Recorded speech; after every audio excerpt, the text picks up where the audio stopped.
Get Punjabi ਦੇ ਦਾਨਸ਼ਵਰ ਦਰਸ਼ਕਾਂ ਤੇ ਸੁਚੇਤ ਸਰੋਤਾ ਜਨਾਂ ਦਾ ਅੱਜ ਦੇ ਨਿਰਭਉ ਨਿਰਵੈਰ ਪ੍ਰੋਗਰਾਮ ਦੇ ਵਿਸ਼ੇਸ਼ ਪ੍ਰੋਗਰਾਮ ਦੇ ਵਿੱਚ ਨਿੱਘਾ ਸਵਾਗਤ ਹੈ।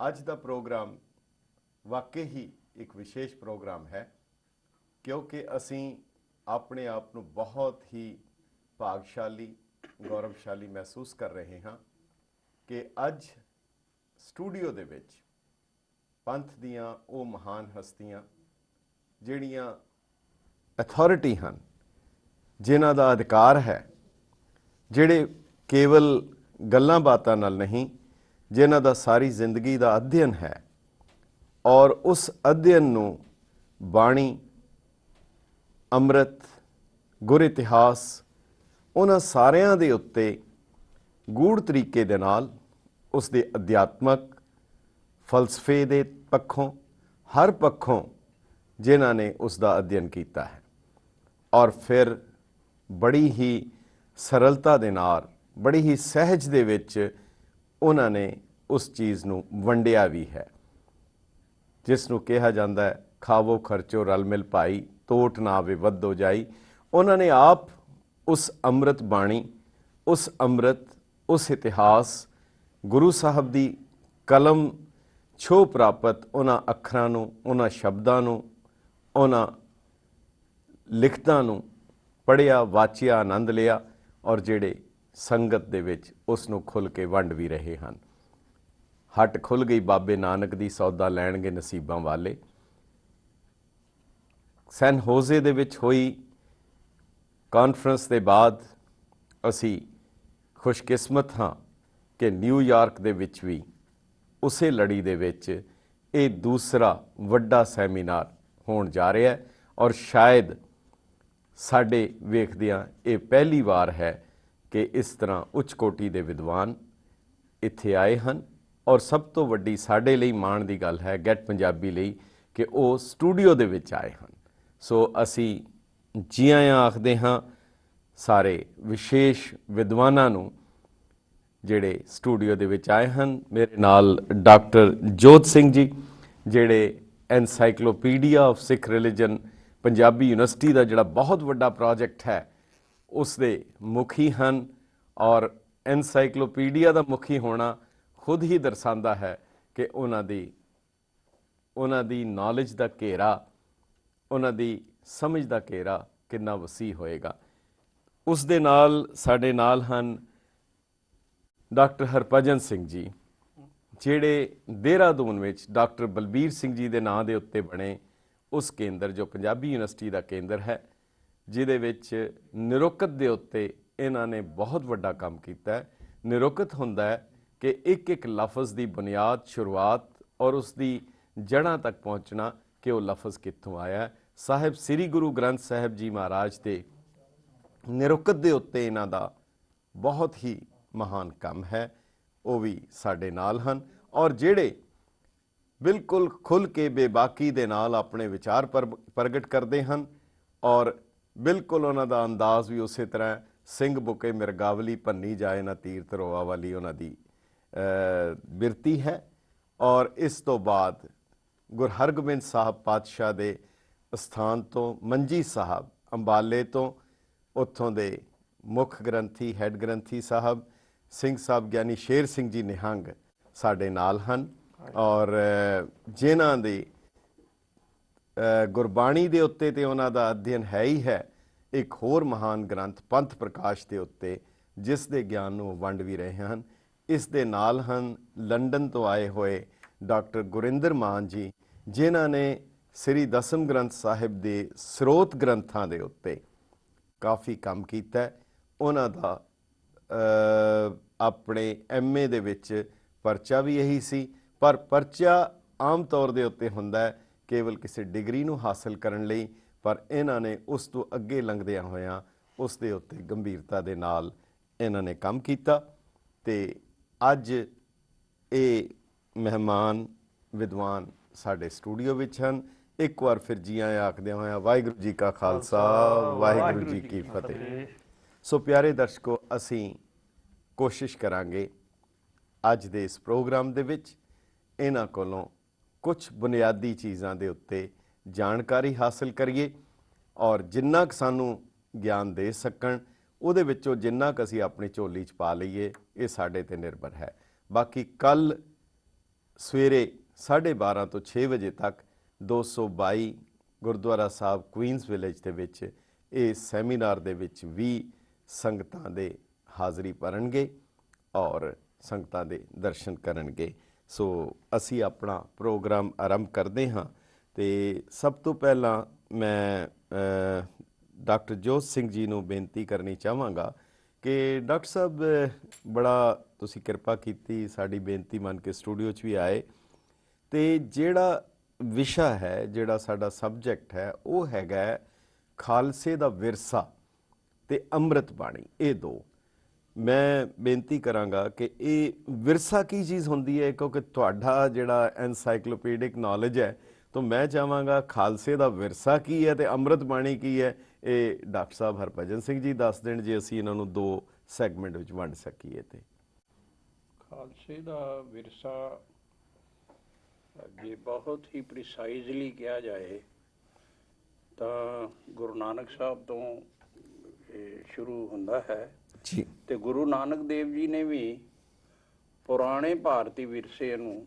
ਜੀ ਸਮਝਦੇ ਹੋਏ, ਜਾਣਦੇ ਹੋਏ, ਬੁੱਝਦੇ ਹੋਏ ਜੀ ਵੇਖਿਆ ਕਿ ਦਰਅਸਲ ਭਾਰਤ ਦੀ ਸ਼ਾਨ ਜਿਹੜੀ ਹੈ ਉਹ ਬਹੁਤ ਹੀ ਥੱਲੇ ਜਾ ਚੁੱਕੀ ਹੈ ਔਰ ਉਹਨਾਂ ਨੂੰ ਇਹ ਮਜਬੂਰ ਹੋ ਕੇ ਕਹਿਣਾ ਪਿਆ ਕਿ ਜੇ ਜੀਵੇ ਪਤ ਲੱਥੀ ਜਾਏ ਸਭ ਹਰਾਮ ਜੇਤਾ ਕਿਛ ਖਾਏ। ਕਿਉਂਕਿ ਜੇ ਸਾਡਾ ਸੈਲਫ ਰਿਸਪੈਕਟ ਹੀ ਨਹੀਂ ਹੈ, ਜੇ ਸਾਡਾ ਸਵਾਭਿਮਾਨ ਹੀ ਨਹੀਂ ਹੈ ਜੀ, ਤੇ ਫਿਰ ਅਸੀਂ ਸਾਡਾ ਜਿਹੜਾ ਹੈ ਉਹ ਪੂਜਾ ਪਾਠ ਜਿਹੜੀ ਕੀਤੀ ਹੋਈ ਹੈ ਉਹਦਾ ਕੋਈ ਬਹੁਤਾ ਅਰਥ ਰਹਿ ਨਹੀਂ ਜਾਂਦਾ। ਪਤ ਵਿਣ ਪੂਜਾ, ਸਤ ਵਿਣ ਸੰਜਮ, ਜਤ ਵਿਣ ਕਾਹੇ ਜਨੇਊ। ਔਰ ਕਾਰਨ ਇਹ ਹੋ ਰਿਹਾ ਸੀ ਕਿ ਥੋੜੇ ਜਿਹੀ ਗਿਣਤੀ ਦੇ ਵਿੱਚ ਬਾਹਰਲੇ ਮੁਲਕਾਂ ਤੋਂ ਧਾੜਵੀ ਆਉਂਦੇ ਸਨ ਤੇ ਆ ਕੇ ਇੱਥੇ ਲੁੱਟ ਖਸੁੱਟ ਮਚਾ ਕੇ, ਲੁੱਟ ਪੁੱਟ ਕੇ ਇੱਥੋਂ ਦੇ ਗਹਿਣਾ ਜਵਾਹਰਾਤ, ਇਸਤਰੀਆਂ ਸਾਰਿਆਂ ਨੂੰ ਤੱਕ ਕੇ ਔਰ ਉਹਨਾਂ ਦੇ ਸਿਰ ਤੇ ਹੀ ਪੰਡਾਂ ਬਣਵਾ ਕੇ ਤੇ ਲੈ ਜਾਂਦੇ ਸਨ। ਮੈਨੂੰ ਇਤਿਹਾਸ ਦਾ ਵਾਕਿਆ ਇੱਕ ਮੈਂ ਪੜ੍ਹਿਆ ਹੈ ਜਿਹੜਾ ਕਿ ਮੈਂ ਸ਼ੇਅਰ ਕਰਨਾ ਚਾਹਾਂਗਾ। 712 ਈਸਵੀ ਦੇ ਵਿੱਚ ਜੀ ਮੁਹੰਮਦ ਬਿਨ ਕਾਸਿਮ ਇੱਕ 17 ਸਾਲ ਦਾ ਨੌਜਵਾਨ ਜੀ ਇਰਾਕ ਦੇ ਵਿੱਚ, ਉਹ ਅਰੈਬਿਕ ਕੰਟਰੀ ਦੇ ਵਿੱਚ ਮਤਲਬ ਸੀ ਉਹ ਜੀ, ਤੇ ਉਸ ਨੌਜਵਾਨ ਨੇ ਆਪਣੇ ਦੋਸਤਾਂ ਦੇ ਨਾਲ ਸਲਾਹ ਕੀਤੀ ਕਿ ਵੀ ਹਿੰਦੁਸਤਾਨ ਦੇ ਵਿੱਚ ਬਹੁਤ ਜ਼ਿਆਦਾ ਧਨ ਦੌਲਤ ਹੈ ਤੇ ਚਲੋ ਲੁੱਟ ਕੇ ਲਿਆਈਏ। 17 ਸਾਲ ਦੇ ਮੁੰਡੇ ਨੇ 100 ਬੰਦਾ ਨਾਲ ਲਿਆ ਤੇ ਇੱਥੇ ਆ ਕੇ ਸਿੰਧ ਦਾ ਉਸ ਵੇਲੇ ਰਾਜਾ ਦਾਹਿਰ ਸੀ, ਉਹਦੇ ਉੱਤੇ ਅਟੈਕ ਕਰਕੇ ਉਹਨੂੰ ਜਿੱਤ ਲਿਆ ਤੇ ਉਹਨੂੰ ਮਾਰ ਦਿੱਤਾ ਤੇ ਆਪ ਉਹਦੇ ਸਿੰਘਾਸਨ ਤੇ ਬੈਠ ਗਿਆ। ਫਿਰ ਉਹ ਅੱਗੇ ਵਧਿਆ ਜੀ, ਅੱਗੇ ਰਾਜਸਥਾਨ ਪੈਂਦਾ ਹੈ ਤੇ ਰਾਜਸਥਾਨ ਦੇ ਵਿੱਚ ਉਸ ਵੇਲੇ ਬੱਪਾ ਰਾਵਲ ਸੀ ਜਿਹੜੇ ਉਹ ਰਾਜ ਕਰਦੇ ਸਨ ਤੇ ਉਹਨੂੰ ਪਤਾ ਲੱਗਾ ਵੀ ਇਹ ਥੋੜਾ ਰੈਜ਼ਿਸਟੈਂਸ ਦੇਣਗੇ ਤੇ ਉਸਨੇ ਸੋਚਿਆ ਵੀ ਚਲੋ ਥੋੜੀ ਹੋਰ ਤਿਆਰੀ ਹੋ ਕੇ ਕਰਕੇ ਤੇ ਅਸੀਂ ਇਹ ਸਾਰਾ ਕੰਮ ਕਰੀਏ ਤੇ ਕੁਝ ਸਾਲਾਂ ਦੇ ਲਈ ਉਹ ਰੁਕ ਗਿਆ। ਇਧਰ ਜਦੋਂ ਉਸਦੇ ਇਸ ਅਟੈਕ ਦਾ ਮਤਲਬ ਪਤਾ ਲੱਗਾ ਤੇ ਉਹ ਇੱਧਰ ਜਿਹੜਾ ਗਜ਼ਨੀ ਔਰ ਗੌਰ ਦੀਆਂ ਰਿਆਸਤਾਂ ਸਨ ਅਫਗਾਨਿਸਤਾਨ ਦੇ ਨਾਲ ਲੱਗਦੀਆਂ ਜੀ, ਇੱਥੋਂ ਦੇ ਲੋਕਾਂ ਨੇ ਸੋਚਿਆ ਵੀ ਹਿੰਦੁਸਤਾਨ ਤੇ ਇੱਕਦਮ ਉੱਥੇ ਕੋਈ ਹੈ ਹੀ ਨਹੀਂ ਲੜਨ ਭਿੜਨ ਵਾਲਾ, ਨਾ ਕੋਈ ਰੈਜ਼ਿਸਟੈਂਸ ਹੈ ਤੇ ਇਹ ਚਲੋ ਆਪਾਂ ਇਧਰੋਂ ਟਰਾਈ ਕਰੀਏ, ਅਸੀਂ ਵੀ ਹਮਲੇ ਕਰੀਏ ਜੀ। ਔਰ ਮੁਹੰਮਦ ਗਜ਼ਨਵੀ ਨੇ ਅਟੈਕ ਕੀਤਾ ਜੀ ਜੀ ਔਰ ਸਾਰੇ ਜਾਣਦੇ ਹਨ ਵੀ ਸੋਮਨਾਥ ਦੇ ਮੰਦਿਰ ਨੂੰ ਉਹਨੇ ਰੱਜ ਕੇ ਲੁੱਟਿਆ। ਸੋਮਨਾਥ ਦੇ ਮੰਦਿਰ ਦੇ ਵਾਸਤੇ ਜਦੋਂ ਉਹ ਜਾ ਰਿਹਾ ਸੀ ਤੇ ਉਹਨੇ ਦੇਖਿਆ ਇੱਕ ਗੱਲ ਬੜੀ ਹੈਰਾਨਗੀ ਦੀ ਕਿ ਅਸੀਂ ਲੜਾਈ ਕਰ ਰਹੇ ਹਾਂ, ਕੋਈ ਅੱਗੋਂ ਰੈਜ਼ਿਸਟੈਂਸ ਹੀ ਨਹੀਂ ਹੈ ਕਿਸੇ ਕਿਸਮ ਦਾ ਜੀ ਜੀ। ਔਰ ਉਹਨੇ ਪੁੱਛਿਆ ਇੱਕ ਵਿਅਕਤੀ ਨੂੰ ਕਿ ਬਈ ਕੀ ਗੱਲ ਹੈ, ਤੁਸੀਂ ਅੱਗੋਂ ਕੋਈ ਲੜਨ ਵਾਲਾ ਹੈ ਹੀ ਨਹੀਂ। ਉਹ ਕਹਿੰਦੇ ਜੀ ਅਸੀਂ ਹਲ ਵਾਹ ਰਹੇ ਹਾਂ ਤੇ ਸਾਡਾ ਕੰਮ ਹਲ ਵਾਹੁਣਾ ਹੀ ਹੈ, ਸਾਡਾ ਕੰਮ ਲੜਨਾ ਹੈ ਹੀ ਨਹੀਂ, ਵਰਜਿਤ ਹੈ। ਇੱਥੇ ਲੜੇਗੀ ਸਿਰਫ ਇੱਕੋ ਹੀ ਕੌਮ ਔਰ ਉਹ ਹੈ ਰਾਜਪੂਤ ਜੀ। ਤੇ ਉਹਨਾਂ ਨੇ ਕਿਹਾ ਕਿ ਇਹ ਵੀ ਕਿਹਾ ਵੀ ਤੁਸੀਂ ਮੁਹੰਮਦ ਗਜ਼ਨਵੀ ਨੂੰ ਕਿ ਤੂੰ ਅੱਗੇ ਵੱਧ ਸਹੀ ਤੇ ਜਿਵੇਂ ਹੀ ਤੂੰ ਮੂਰਤੀ ਦੇ ਲਾਗੇ ਜਾਏਗਾ, ਮੰਦਿਰ ਦੇ ਲਾਗੇ ਜਾਏਗਾ ਤੇ ਤੂੰ ਭਸਮ ਹੋ ਜਾਏਗਾ।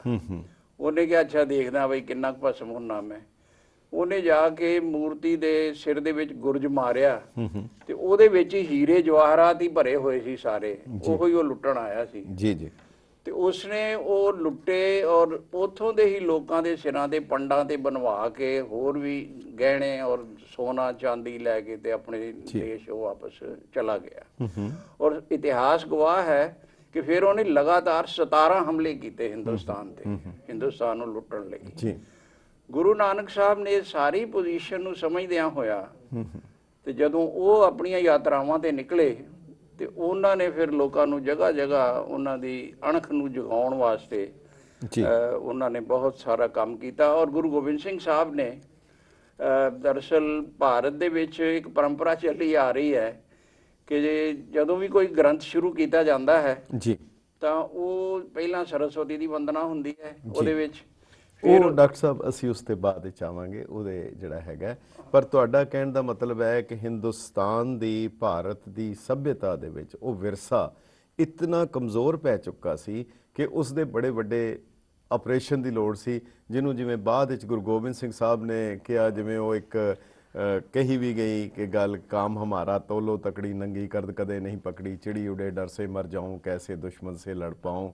ਤੇ ਉਹਦਾ ਫਿਰ ਜਵਾਬ ਵਿੱਚ ਜੋ ਤਬਦੀਲੀ ਆਈ, ਜੋ ਵੱਡੇ ਆਪਰੇਸ਼ਨ ਦੇ ਬਾਅਦ ਜਿਹੜਾ ਗੁਰੂ ਗੋਬਿੰਦ ਸਿੰਘ ਸਾਹਿਬ ਨੇ 1699 ਵਿੱਚ ਕੀਤਾ, ਫਿਰ ਜਦੋਂ ਉਹਨਾਂ ਨੇ ਕਿਹਾ कि धर लूँगा बेक एक को शमशीर के आगे, रख दूँगा सीना और जिगर दिल चीर के आगे, दुनिया तो झुकी फिरती है तकदीर के आगे, ये तकदीर भी झुक जाएगी मेरे तीर के आगे, ये दो धारा खंडा जो देर से बेकार पड़ा था, सब जंग उतर जाएगा जो उस पर चढ़ा था। तो मतलब उस विरसे नूं तब्दीली निशाना सी ਜਿਹੜਾ ਗੁਰੂ ਨਾਨਕ ਸਾਹਿਬ ਨੇ ਸ਼ੁਰੂ ਕੀਤਾ ਤੇ ਗੁਰੂ ਗੋਬਿੰਦ ਸਿੰਘ ਸਾਹਿਬ ਨੇ ਮੁਕੰਮਲ ਕੀਤਾ। ਆਪਾਂ ਬਾਅਦ ਫਿਰ ਗੱਲ ਕਰਦੇ ਹਾਂ। ਬਿਲਕੁਲ। ਤੇ ਡਾਕਟਰ ਸਾਹਿਬ ਤੁਸੀਂ ਦੱਸੋਗੇ ਕਿ ਵਿਰਸੇ ਦਾ ਤੇ ਪਤਾ ਲੱਗ ਗਿਆ ਜੋ ਵਿਰਸੇ ਦੀ ਹਾਲਤ ਸੀ ਸਾਡੀ, ਤੇ ਮੇਰਾ ਖਿਆਲ ਹੈ ਉਹ ਤਪੋ ਰਾਜ ਰਾਜੋ ਨਾਗ ਅਸੀਂ ਫਿਰ ਕਿਸੇ ਉਸੇ ਅਵਸਥਾ ਤੇ ਨਹੀਂ ਪਹੁੰਚਦੇ ਜਾ ਰਹੇ ਹੌਲੇ ਹੌਲੇ ਜਿੱਥੋਂ ਗੁਰੂ ਨਾਨਕ ਸਾਹਿਬ ਨੇ ਸ਼ੁਰੂ ਕਰਾਇਆ ਸੀ, ਤੇ ਉਹ ਇੱਕ ਵੱਖਰਾ ਗੱਲ ਹੈ। ਪਰ ਤੁਸੀਂ ਇਹ ਦੱਸੋਗੇ ਕਿ ਬਾਣੀ, ਅੰਮ੍ਰਿਤ ਬਾਣੀ ਔਰ ਇਹਦਾ ਕਿੰਨਾ ਕੁ ਰੋਲ ਸੀ ਬੰਦੇ ਦੀ ਅੰਦਰੂਨੀ ਤਰਬੀਅਤ ਨੂੰ ਬਦਲ ਦੇਣ ਦਾ, ਉਹਦੇ ਵਿੱਚ ਕ੍ਰਾਂਤੀਕਾਰੀ ਤਬਦੀਲੀ ਲਿਆ ਦੇਣ ਦਾ। ਗੁਰੂ ਸਾਹਿਬ ਨੇ ਜਿਹੜੀ ਵੀ ਤਬਦੀਲੀ ਕੀਤੀ ਉਹ ਬਾਣੀ ਦੇ ਨਾਲ ਕੀਤੀ। ਉਹ ਬਾਣੀ ਕੀ ਉਹ ਮੰਤਰ ਸੀ, ਜਿਵੇਂ ਮੰਤਰ ਕਰਕੇ ਕਿਸੇ ਨੂੰ ਚੇਂਜ ਕਰ ਦੇਣਾ? ਕੀ ਉਹਦਾ ਅਸਰ ਮੰਤਰਾਂ ਦੀ ਤਰ੍ਹਾਂ ਸੀ? ਕੀ ਇਹ ਕੋਈ ਮੈਨੂਅਲ ਸੀ ਕਿ ਉਹਨੂੰ ਪੜ੍ਹ ਕੇ ਸਮਝ ਲਓ, ਜਾਂ ਇਹ ਕੀ ਚੀਜ਼ ਸੀ ਬਾਣੀ? ਔਰ ਅੰਮ੍ਰਿਤ ਬਾਣੀ ਕੀ ਚੀਜ਼ ਹੈ ਜਿਹਦੇ ਨਾਲ ਐਡੀ ਵੱਡੀ ਤਬਦੀਲੀ ਆ ਗਈ?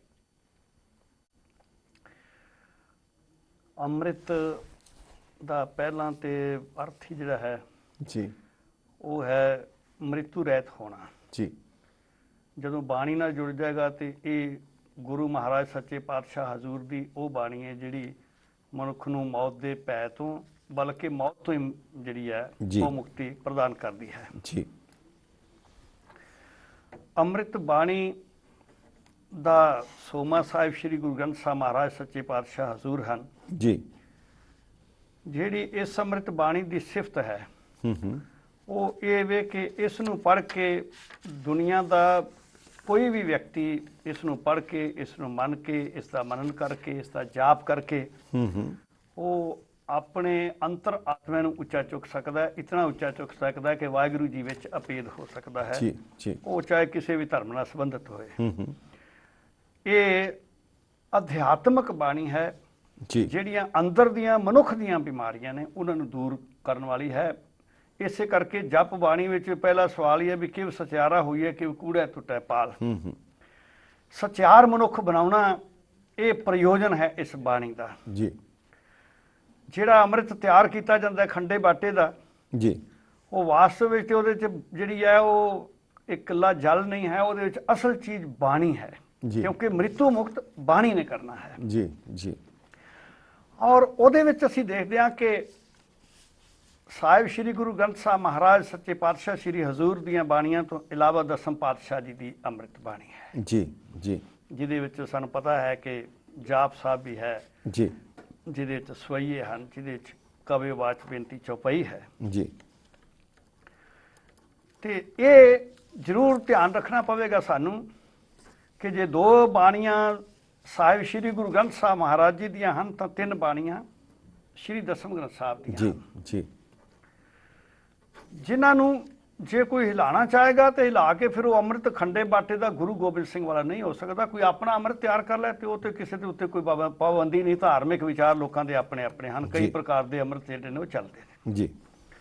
ਸਾਡਾ ਜਿਹੜਾ ਖੰਡੇ ਬਾਟੇ ਦਾ ਅੰਮ੍ਰਿਤ ਜਿਹਦਾ ਵਿਧੀ ਵਿਧਾਨ ਸਾਹਿਬ ਸ੍ਰੀ ਗੁਰੂ ਗੋਬਿੰਦ ਸਿੰਘ ਮਹਾਰਾਜ ਜੀ ਨੇ ਤਿਆਰ ਕੀਤਾ ਹੈ ਜੀ, ਉਹਦੇ ਵਿੱਚ ਜਿਹੜੀਆਂ ਬਾਣੀਆਂ ਸਾਹਿਬ ਦਸਮ ਪਾਤਸ਼ਾਹ ਜੀ ਦੀਆਂ ਹਨ, ਉਹ ਬਾਣੀਆਂ ਦਾ ਬਦਲ ਨਹੀਂ ਕੋਈ ਹੋ ਸਕਦਾ। ਬਦਲ ਇਸ ਕਰਕੇ ਨਹੀਂ ਹੋ ਸਕਦਾ ਕਿ ਜਿਹੜਾ ਅੰਮ੍ਰਿਤ ਸਾਹਿਬ ਸ੍ਰੀ ਗੁਰੂ ਗ੍ਰੰਥ ਸਾਹਿਬ ਵਿੱਚ ਹੈ ਉਹਦੇ ਸਾਰੇ ਜਹਾਨ ਲਈ ਸਾਂਝਾ ਅੰਮ੍ਰਿਤ ਹੈ। ਨਾਉ ਨਿਧ ਅੰਮ੍ਰਿਤ ਪ੍ਰਭ ਕਾ ਨਾਮ ਹੈ। ਇਹਦੇ ਵਿੱਚ ਉਹ ਅੰਮ੍ਰਿਤ ਨਾਮ ਤੇ ਸਾਰੇ ਸੰਸਾਰ ਵਾਸਤੇ, ਸਾਰੇ ਜਹਾਨ ਵਾਸਤੇ ਹੈ ਜੀ।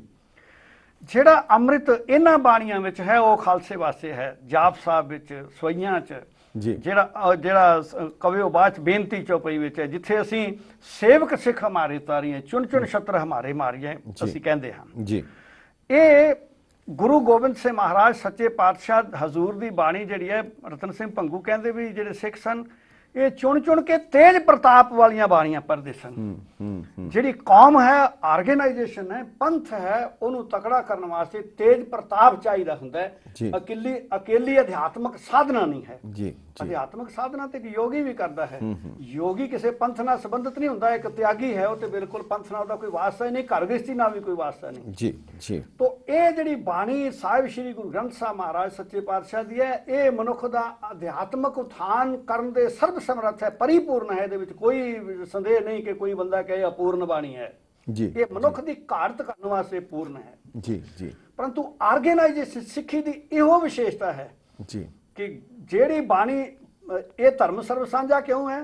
ਕਿਉਂਕਿ ਇਹਦਾ ਧਰਮ ਗ੍ਰੰਥ ਸਾਹਿਬ ਸ੍ਰੀ ਗੁਰੂ ਗ੍ਰੰਥ ਸਾਹਿਬ ਸਾਰੇ ਜਹਾਨ ਵਾਸਤੇ ਸਾਂਝਾ ਹੈ ਜੀ। ਮਰਿਆਦਾ ਹਰ ਪੰਥ ਦੀ ਆਪਣੀ ਅਲੱਗ ਹੁੰਦੀ ਹੈ ਜੀ, ਤੇ ਪੰਥ ਦੀ ਆਰਗੇਨਾਈਜੇਸ਼ਨ ਜੀ ਹੈ ਦਾ ਸਰੂਪ ਹਰ ਪੰਥ ਦਾ ਵੱਖਰਾ ਹੁੰਦਾ ਹੈ ਜੀ ਜੀ। ਜਿਹੜੀਆਂ ਇਹ ਤਿੰਨ ਬਾਣੀਆਂ ਸਾਹਿਬ ਸ੍ਰੀ ਗੁਰੂ ਗੋਬਿੰਦ ਸਿੰਘ ਮਹਾਰਾਜ ਜੀ ਨੇ, ਤੇਜ ਪ੍ਰਤਾਪ ਵਾਲੀਆਂ ਬਾਣੀਆਂ ਨੇ, ਇਹ ਵਿਅਕਤੀ ਨੂੰ ਉਹ ਬਲ ਪ੍ਰਦਾਨ ਕਰਦੀਆਂ ਨੇ ਜਿਹਦੇ ਆਸਰੇ ਪੰਥ ਜਿਹੜਾ ਹੈ ਉਹ ਅਤੀ ਸਕ੍ਰਿਆ ਹੁੰਦਾ ਹੈ। ਪੰਥ ਹਰ ਖੇਤਰ ਵਿੱਚ ਜੂਝਦਾ ਹੈ, ਪੰਥ ਆਪਣੇ ਹਿੱਤਾਂ ਦੀ ਰਾਖੀ ਕਰ ਸਕਦਾ ਹੈ। ਤੋਂ ਇਹ ਅੰਮ੍ਰਿਤ ਜਿਹੜਾ ਹੈ, ਇਹ ਦੋਵਾਂ ਬਾਣੀਆਂ ਦੇ ਸੁਮੇਲ ਨਾਲ, ਦੋਵਾਂ ਅੰਮ੍ਰਿਤ ਬਾਣੀਆਂ ਦੇ ਸੁਮੇਲ ਨਾਲ ਜੋ ਅੰਮ੍ਰਿਤ ਤਿਆਰ ਹੁੰਦਾ ਹੈ ਉਹ ਮਨੁੱਖ ਨੂੰ ਪਰਿਪੂਰਨ ਮਨੁੱਖ ਬਣਾਉਂਦਾ ਹੈ, ਇੱਕ ਸੰਤ ਵੀ ਬਣਾਉਂਦਾ ਹੈ, ਪਰੰਤੂ ਇੱਕ ਸੂਰਬੀਰ, ਸੰਘਰਸ਼, ਇੱਕ ਕਰਮਸ਼ੀਲ ਵਿਅਕਤੀ ਵੀ ਜਿਹੜਾ ਹੈ ਉਹ ਬਣਾਉਂਦਾ ਹੈ। ਬਹੁਤ ਖੂਬ।